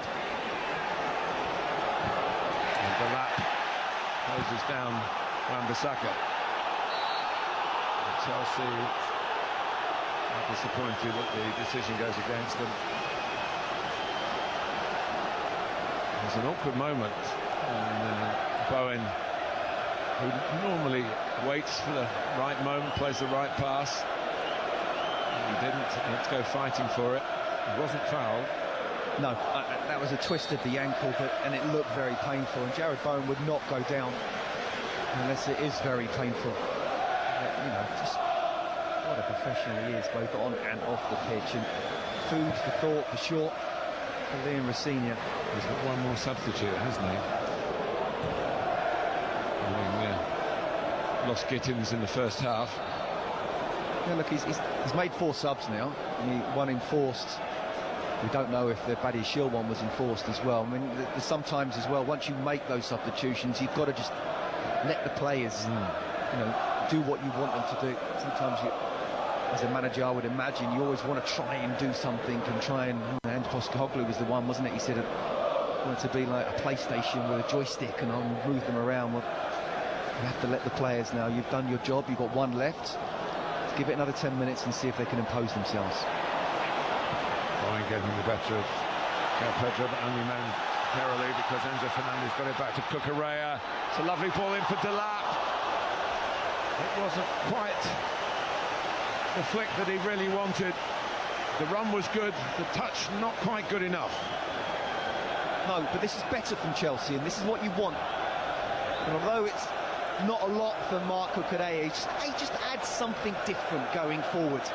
Touch, really good pass, good movement from Liam Delap. Yeah, didn't get great connection, but just listen to the crowd now. Suddenly, instead of the moans and the groans and even some boos, and I don't blame them for that, now it's much more positive.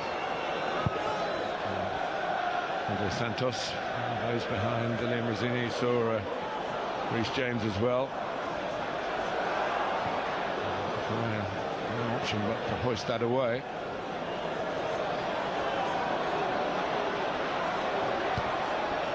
Palmer can't quite get it to lap.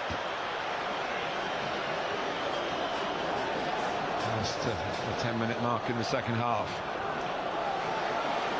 To be fair, West Ham have had the best chance. A clever free kick that got Bowen in. Here's Fofana.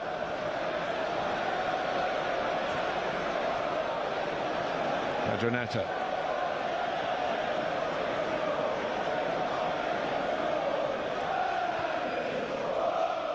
Caicedo. Fofana striding on. It's a good cross on the run. And João Pedro makes it a very good cross. And Chelsea get the third goal of the game. And how important will that turn out to be? João Pedro, the man in form. And he's taken, what, about a dozen minutes to remind everyone of that. Absolutely. We just saw Liam Delap go close, but Chelsea very much on the front foot. I mean, look, what a ball from Wes Fofana. I mean, it's kind of Reece James in disguise, isn't it? Running in that inside right position. Beautiful cross to the far post. And for João Pedro there, it's all about just trying to... It's not even looking so much. It's certainly not off his forehead, off the side of his head. Because all he's trying to do is just head it back where it came from and be on top of it, so it doesn't go over the bar. And Areola goes one way with the momentum of the ball, and it's a brilliant header, it's a brilliant goal, it's a brilliant cross. And look what Liam Rosini is thinking about that now. João Pedro, all the Chelsea fans, and we have a game on our hands. Goal given, there was a check of potential handball. It is Chelsea 1, West Ham 2. And the blue touch paper has been lit here.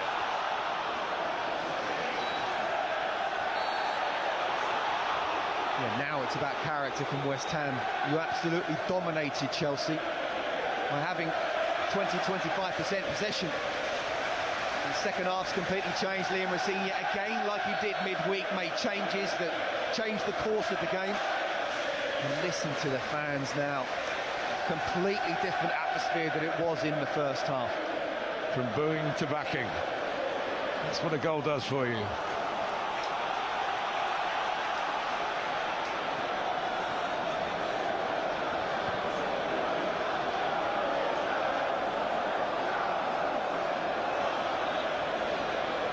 Chelsea trying to make a little bit of club history here. Coming back from being 2-0 down at half-time to win.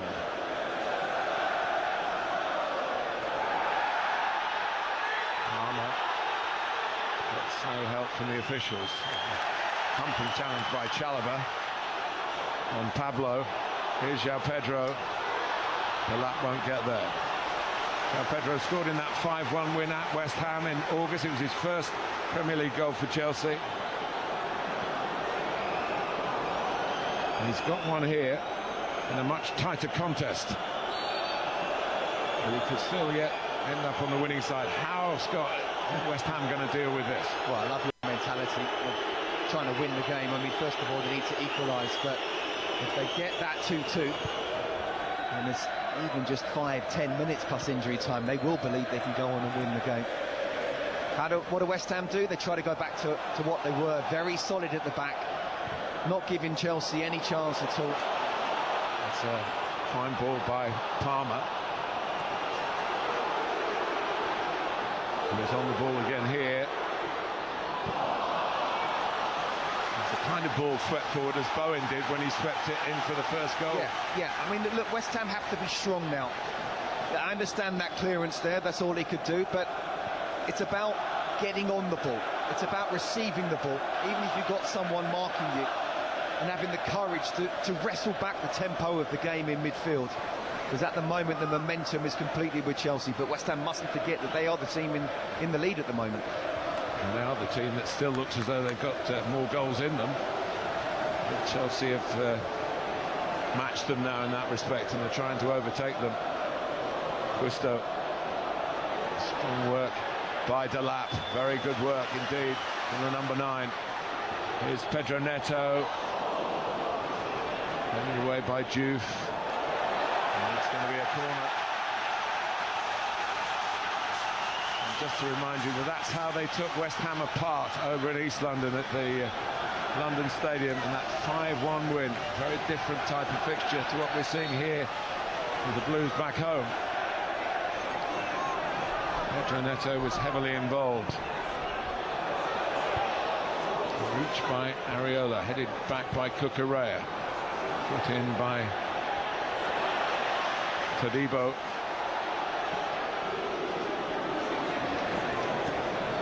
Some of it. But Martin, he's not a striker, but he's got to somehow hold the ball up there. Can't just flick it and hope that it'll go towards someone. And that's where the likes of Tati Castellanos, who I believe has the character and will run around for sure, he needs to be up there, holding the ball, relieving the pressure, because at the moment it's all Chelsea. Palmer. Ooh, and Anthony Taylor apologises.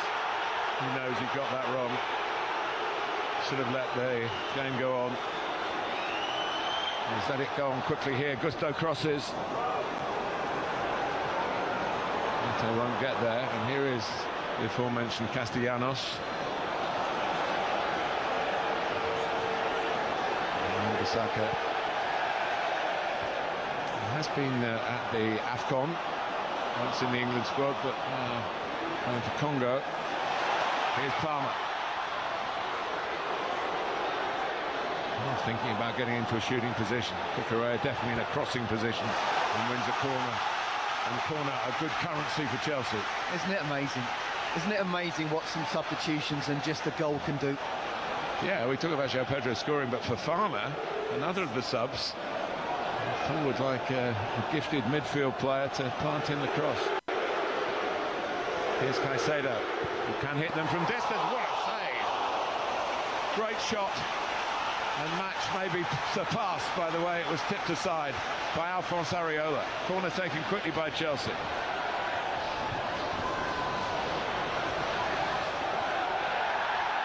This is a really stern test for West Ham and their lead. The corner count has been rising, getting the ball into wide areas. They've scored a goal. He's been getting Reece James ready, we believe. The last substitute available. But Max Kilman's going to come on for Wolves, and auxiliary defender. For ex-Wolves, of course, for West Ham. So many ex-Wolves players here with Nuno, the manager, Traore ready to come on. Forgive my slip.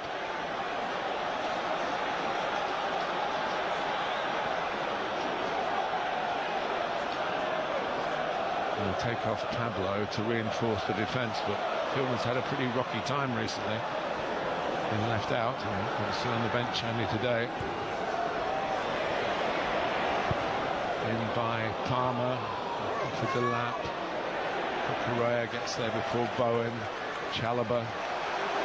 I said he'd be encouraged to shoot again after that blockbuster a couple of minutes ago.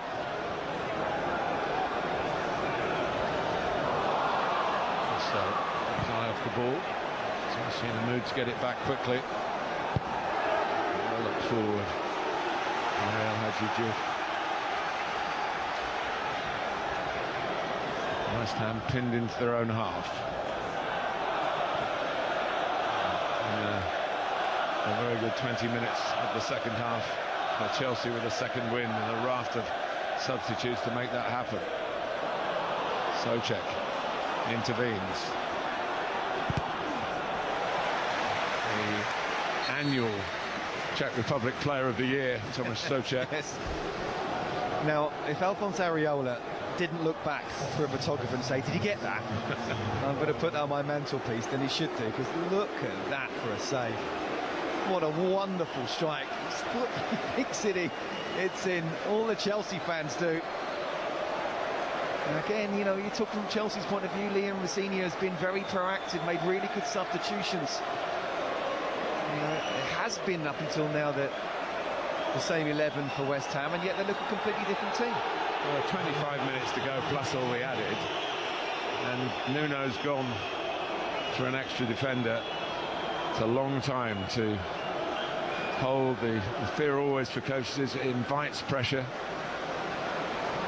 Yeah, it does, and I'm actually very wary of the five at the back for West Ham. I was at the QPR game, and it was just pass, and obviously what you do with the five at the back, you lose an attacker and you gain a central defender. But in terms of this particular moment, they need to shore it up. They're very much on the back foot, so I do understand it.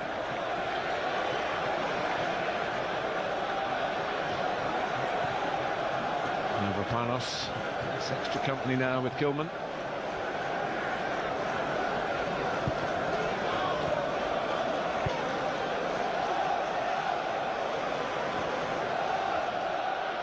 He's from East London, of Russian and Ukrainian background, Maximilian Kilman. The feeling was going to West Ham as a move back to home where he was brought up. Here is Castellanos. Well, we can see what he was trying to do, use the defender as a bit of a screen. But not too shabby from Tati. No, it was a really good play actually, wasn't it? Look at the gap there. And as he picks up the ball, it's the right idea, just aim for the far post. I think Rob Sanchez has got it covered, but that's what West Ham need to do. They'll be on the back foot, but when they do attack, they need to attack with purpose and be clinical if they possibly can. Still a quarter of the game to go.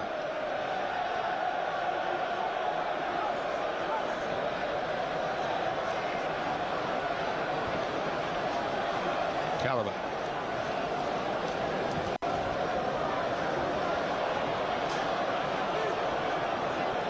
Now Gusto.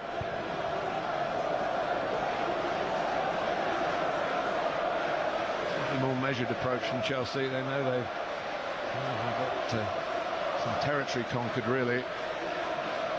Doesn't need to be played at 100 miles an hour. They need to find that switch from steady build up to speed that might open up a defence. They need to some profit from this game, which isn't there at the moment.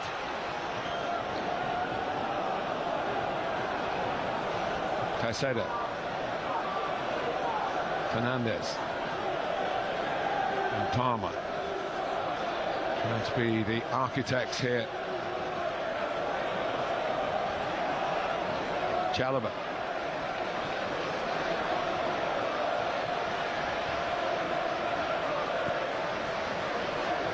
To a period really of attack against defence. The thing is, you say about there's one substitution left, and you would think that'd be Reece James, even though obviously they've got Mark Guiu and Andres Santos on the bench. But does Cole Palmer play the whole 90? Here comes Gusto. It's off the bar. Cucurella follows in. It's another successful substitution for Liam Rosenior, and it's 2-2. They have clawed their way back level.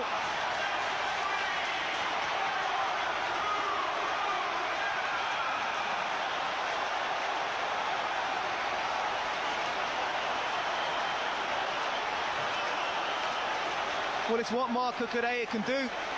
Look at where he is now. He's in the box already. He's the left back. He's playing like a number 10 or a striker.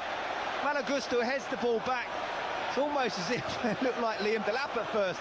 Head it onto the bar. It's a great header for Malo Gusto, keeping in play. Really good play actually, first of all for Max Kilman getting there, but look who wants it more.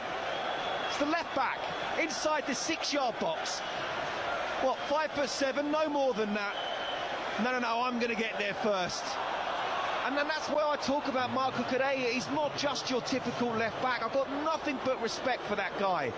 Could be as annoying as he is. It's being checked.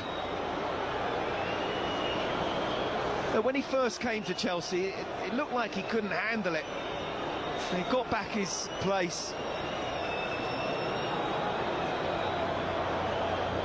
And let's have a look here for a possible foul from Liam Delap on Max Kilman. Not having that. No chance. Absolutely no chance. If Liam Delap's not meant to be going for that, and it's not fouled him. I mean, Max Kilman does well heading it onto Liam Delap's head, who then it went on to the crossbar. Not a foul for me. The next check was whether Cucurella headed it onto his hand. Goal is given. And Cucurella has his first of the season.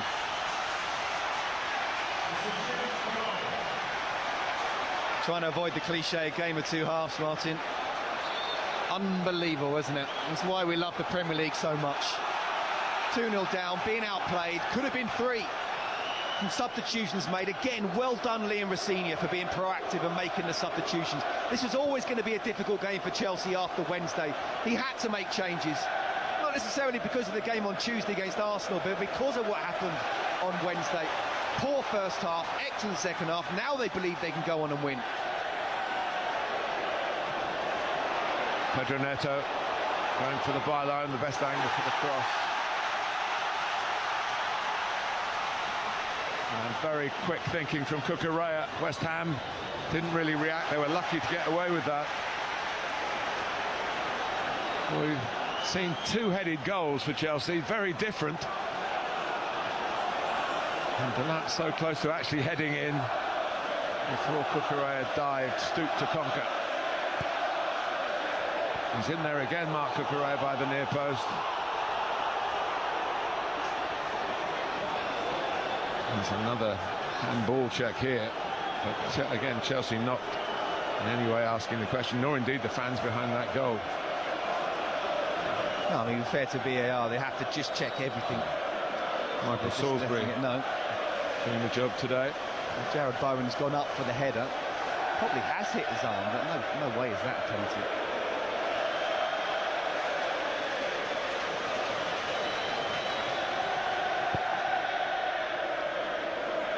I mentioned Callum Wilson earlier, and of course that special goal he got to beat Spurs. He's limbering up. We were talk that he wouldn't be a West Ham player by the end of January, which is closing in on us fast. Transfer window does go till Monday. Just surprised to see that fan not in a Marco Correa shirt with his haircut the way it was. It's a very cool Nuno Espirito Santo. He's churning inside, I'm sure. Potential for victory. 2-0 we've heard so often say is a dangerous lead, but it was a well-deserved lead for West Ham at half-time. And they didn't get complacent. Chelsea just got better. There was a lot of room for improvement, Scott. Yeah, I mean, Chelsea were shocking in the first half. As I say, not totally surprised. I didn't think they'd be that bad. But West Ham were that good. And now it's turned around, and it's about West Ham's character. Enzo Fernandez. Cucurella in the action again. Blocked by Wan-Bissaka, just booted away. More of that from West Ham rather than playing their way out now. And just Fernandez that time. And a few more spiles down on the Chelsea bench, where there are a lot of coaches as well as a lot of substitutes. It's one of the biggest dugouts I've ever seen in football, to be honest with you.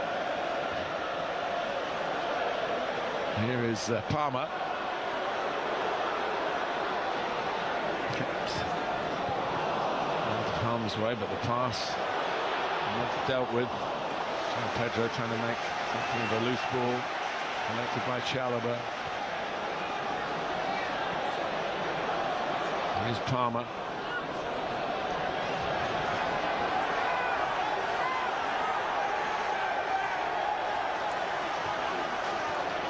Chelsea throw.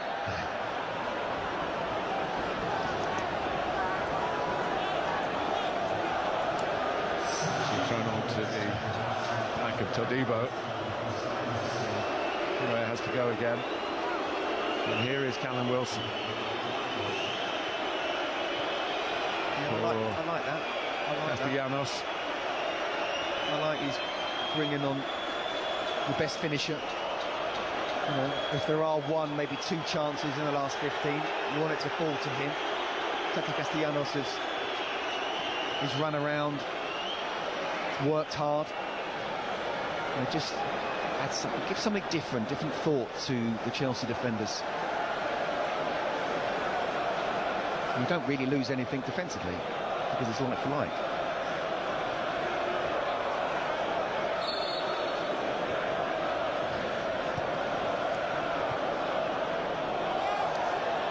Another Chelsea throw. And we mustn't forget, Martin, if this stays 2-2, it's a good point for West Ham, who are down there coming away to Chelsea, who are chasing obviously top 4, top 5. Correa. On each other's way, Gusto and Pedro Neto. I was going to say it's quite a big if, Scott. Well, but it could go 3-2 the other way. Yeah. A game I played in 24 years ago, West Ham won 3-2. And may well be a winner, but I'm not quite sure it's going to come from West Ham at this moment in time.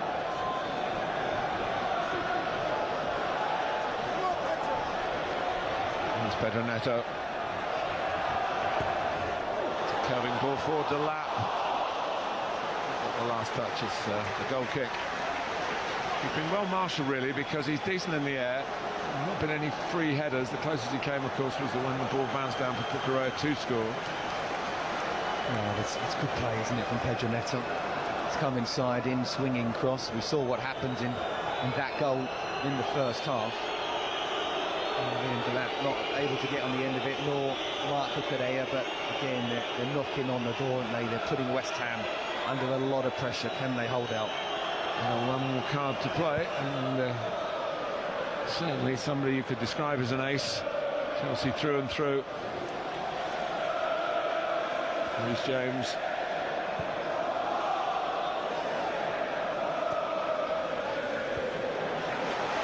Cucurella.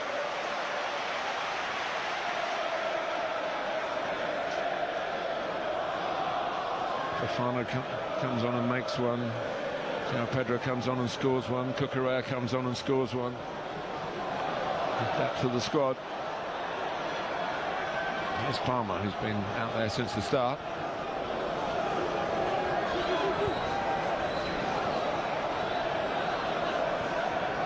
Chalobah.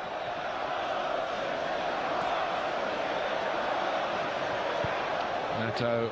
Here is Delap with a free-ish header. So neither the power nor the direction, really.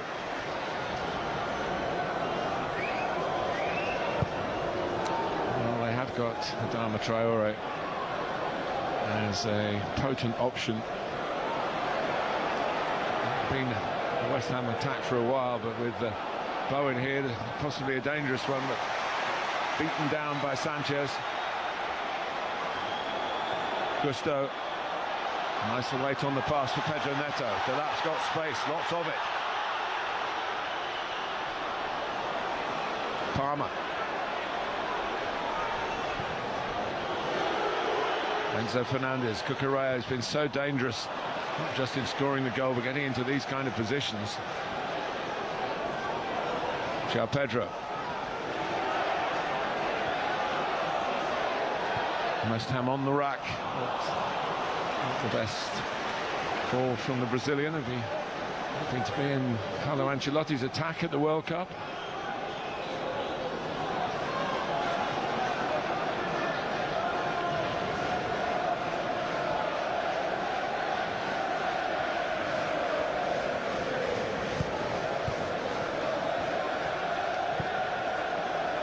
It's a passing from West Ham. We haven't seen too much of that for a while, and that's the curse of the commentator, as it's played out by Matheus Fernandes.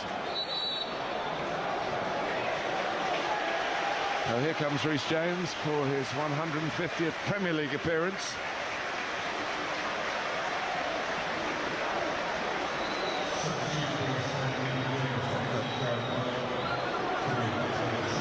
Jared Bowen is coming off, I suppose, to get Traore to play on that right-hand side.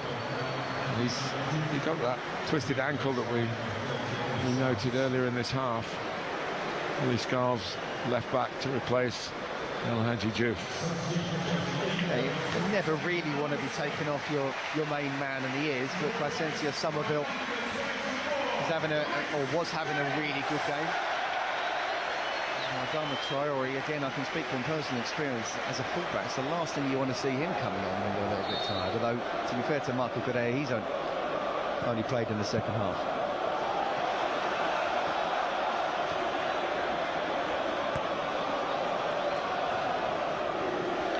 Socek has taken the armband from Jared Bowen for the Hammers. Fofana. And here's James.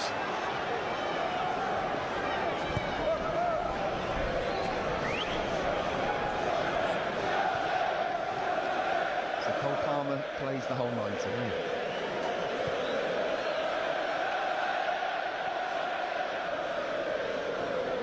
Although it hasn't been one of his most influential games, you wouldn't bet against him getting a winner here. No, well, I've been here not that long ago where Enzo Maresca got booed when he took him off against Bournemouth. Here's James. What he was contriving to do. I'm not sure with what we're hearing now that was Enzo Maresca's decision. So clearly the medical staff have agreed with Liam that he wants them on the pitch, they want to win the game. We're interested to see what team selection on Tuesday. Here's Traore, turned 30 a few days ago. With the build of a rugby union three-quarter. Moved by Caicedo.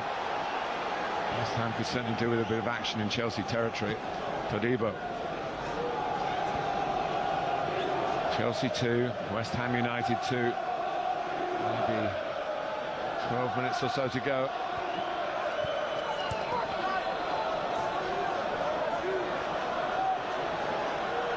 Chelsea had plenty of domination of the ball in the first half, but they've made more use of their extra power in the second half. Traore's last Premier League game for Fulham was earlier this month. He came on as a substitute and they beat Chelsea 2-1, just a couple of miles away from here at Craven Cottage. Here's Fofana, the sort of run that he made that set up the first goal, but he didn't get so far this time. Somerville.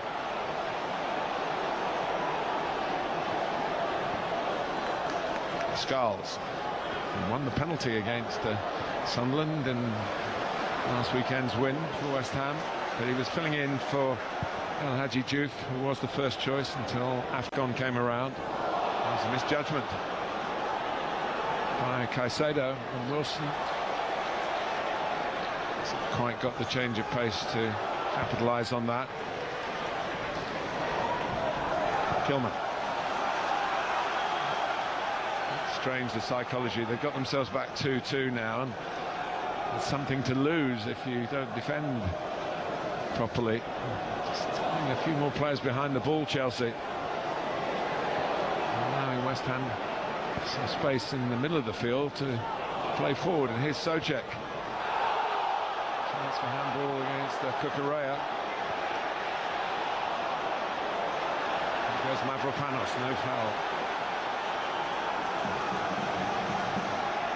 They are wiped away the appeals for handball. Somerville lost it, went to get it back, and there it is, Scott. The regular offender offends. You know, I was expecting that when Chelsea were 2-0 down, not a 2-2.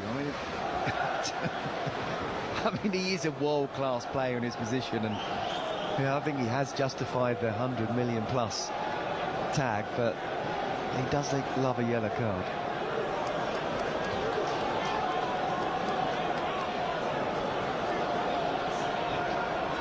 So, possibilities from a restart here for West Ham United, really trying to restart their attacking play in this game. Socek, hard and low. Oh. Todibo, who has never scored for West Ham and probably will never get a better chance. Wow, what an opportunity so late on. Comes back to Souček. He just, 4 yards out. Tries to strike, swipes at it, and it hits the post. Sanchez beaten. What an opportunity to grab all 3 points.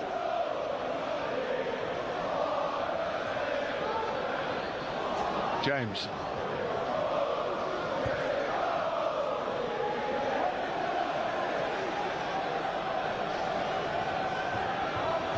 Here's Caicedo. Now wanting Chelsea just to move the ball a bit quicker, as they certainly were doing when they were 2-0 and 2-1 down. Neto. Neto. He's given the chance to move in on his stronger foot. And he's going to have to wrap his weaker foot around the ball, and that's what you get. At the time.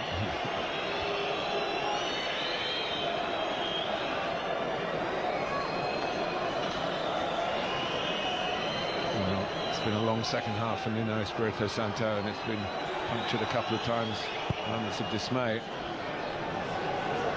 There's still a point on offer, and maybe 3. Strange things happen in the later stages of Premier League games. Here's Caicedo.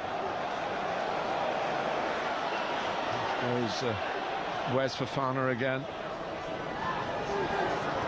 Pedro Neto to work with.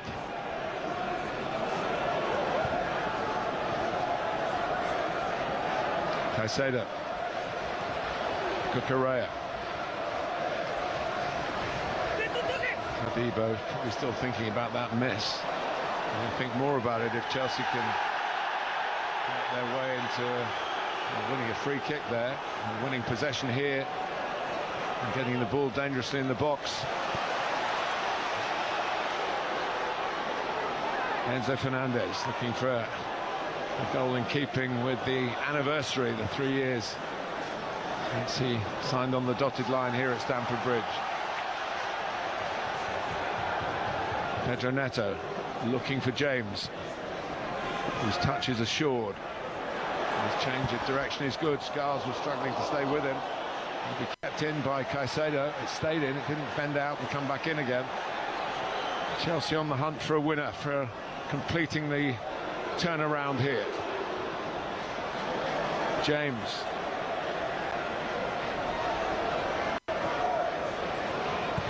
In by Fofana, out by Areola. Not decisively. Caicedo settles for the throw. They don't throw it long, Chelsea, despite the fact that they've got a Delap in their team. His dad, you'll remember, held it for miles.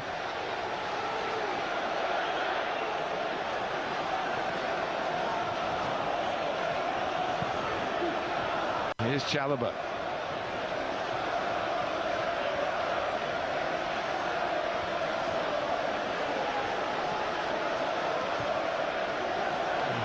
James gets there, and it's Palmer! It's a brave block. We're hearing there are going to be 5 added minutes, so there's still plenty of time. It's a brilliant block. Right place, right time. That's why Kilman was brought on for just exactly that type of block.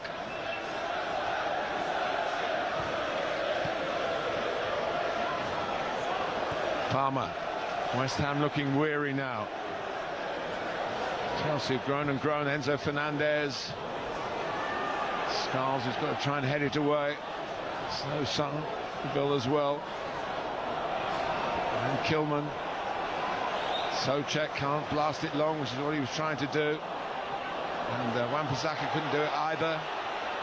Ooh, and that was a moment where João Pedro might have had penalty in his mind. To be fair to him, he resisted the opportunity. Was that the way you saw it, Scott? Yeah, I mean, I think he was waiting for... I mean, well done to Todibo for not actually sticking out his foot in the way that perhaps he could have done. Which didn't really mean that João Pedro could go down.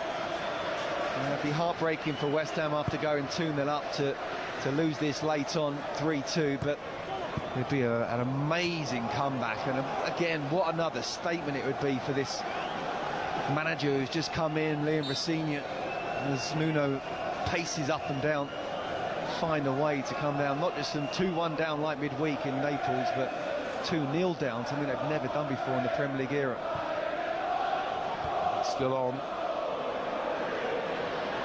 About 4 minutes left. And the lap has been out there from the start. And the ball was just touched by Skulls. So throw, not a free kick.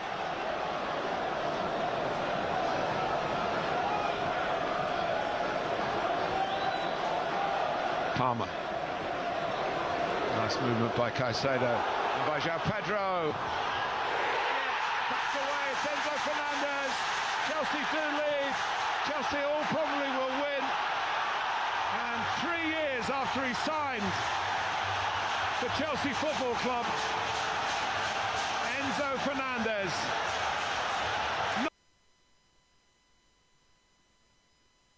Not for the first time in those 3 years, is the man of the moment. Enzo, in added time, shaking at the heads for West Ham, and shook to the core, really, losing a 2-0 lead here, but Chelsea would not give it up.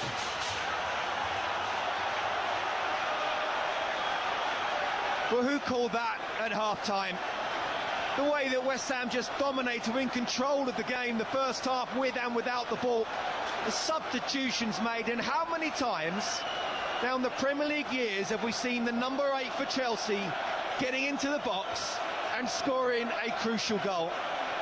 Frank Lampard, he's not just yet, but he's becoming more and more important to this young Chelsea side. Young himself, but he's a World Cup winner. And you need your major players to step up. And look at Liam Rossini. Again, he has made changes to affect this game. And the fans, well, they wouldn't have believed it at half-time. They can't believe it now. Got to mention West Ham. It's heartbreaking for them. But what a comeback from Chelsea. Yeah, the comeback blues for the second time in some 72 hours. They've turned despair into delight, into delirium here. They were booed off at the interval. They're going to be roared off when the final whistle goes.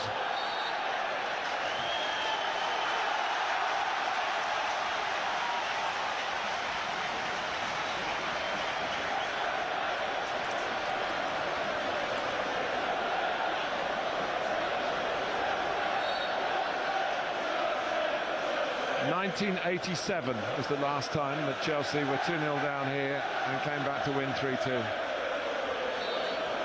And your old friend Steve Clarke was a scorer in that game. Yeah, Clarke got a goal in that. Against Nottingham Forest. Gordon Jury, Clive Wilson. I mean, no one really saw this coming. If you're a Chelsea fan, you'd have snatched your hand off for 2-2 at half-time. What a comeback.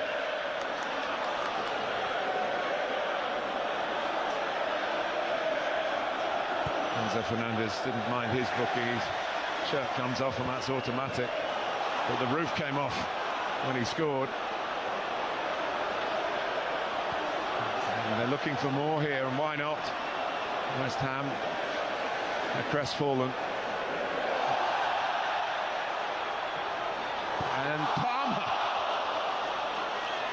Well, you'd have put your shirt on that one. But he's got fuel in the tank here by playing the 90 minutes. He looks exhausted, to be honest. And that rather reflected it. He's useless, isn't he, Cole Palmer? I don't think anyone can believe that. You're being greedy, Liam. You're being greedy. Do you know what, though? The positive thing, absolutely, is Cole Palmer's got another 90 minutes. Hasn't had many 90 minutes since his injury.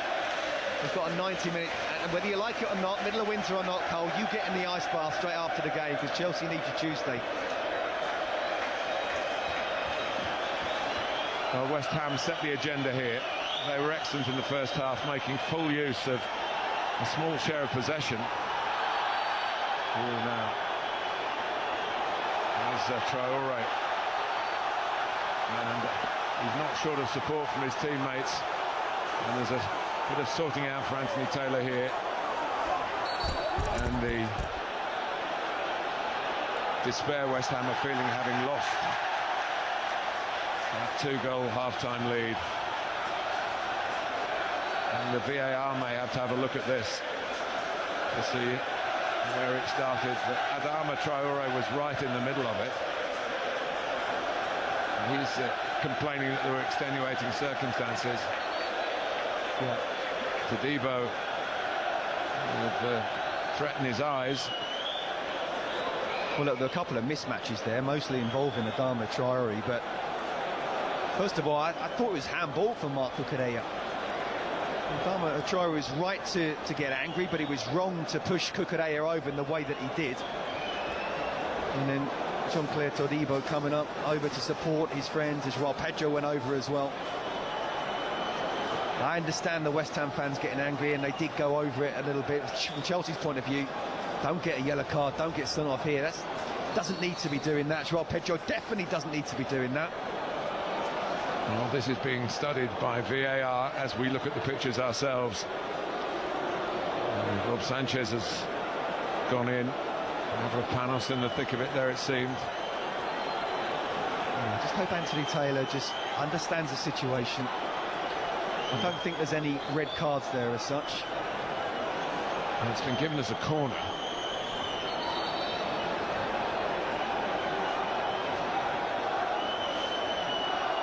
It is Todibo who's barking it, it's being checked. He had that, we saw the look in his eyes. Yeah, I mean, look, first of all, Adama Traore up against Joao Pedro.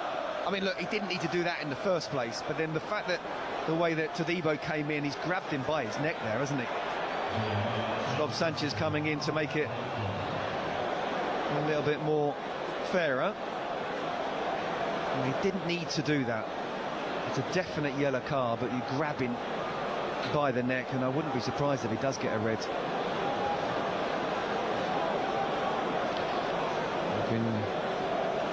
Punishments handed out for Traore and Joao Pedro, which was correct. I think that's yellow cards on both, and he is very much in danger of getting a red hit.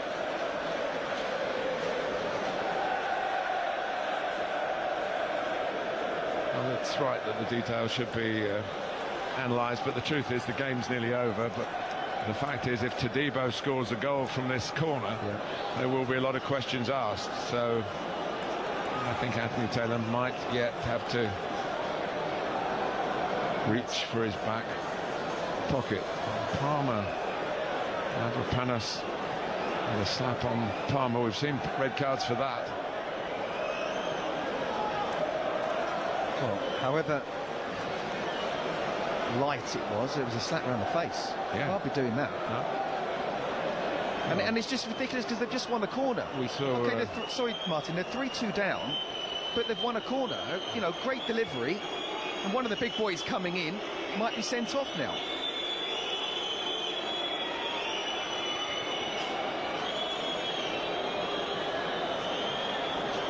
It's going to be an on-field review for Anthony Taylor about Todibo. Yes. So VAR suggesting should be a red card for Todibo. Will Anthony Taylor agree to it? Generally speaking, referees go with the VAR, though we saw last weekend, of course, that not being the case.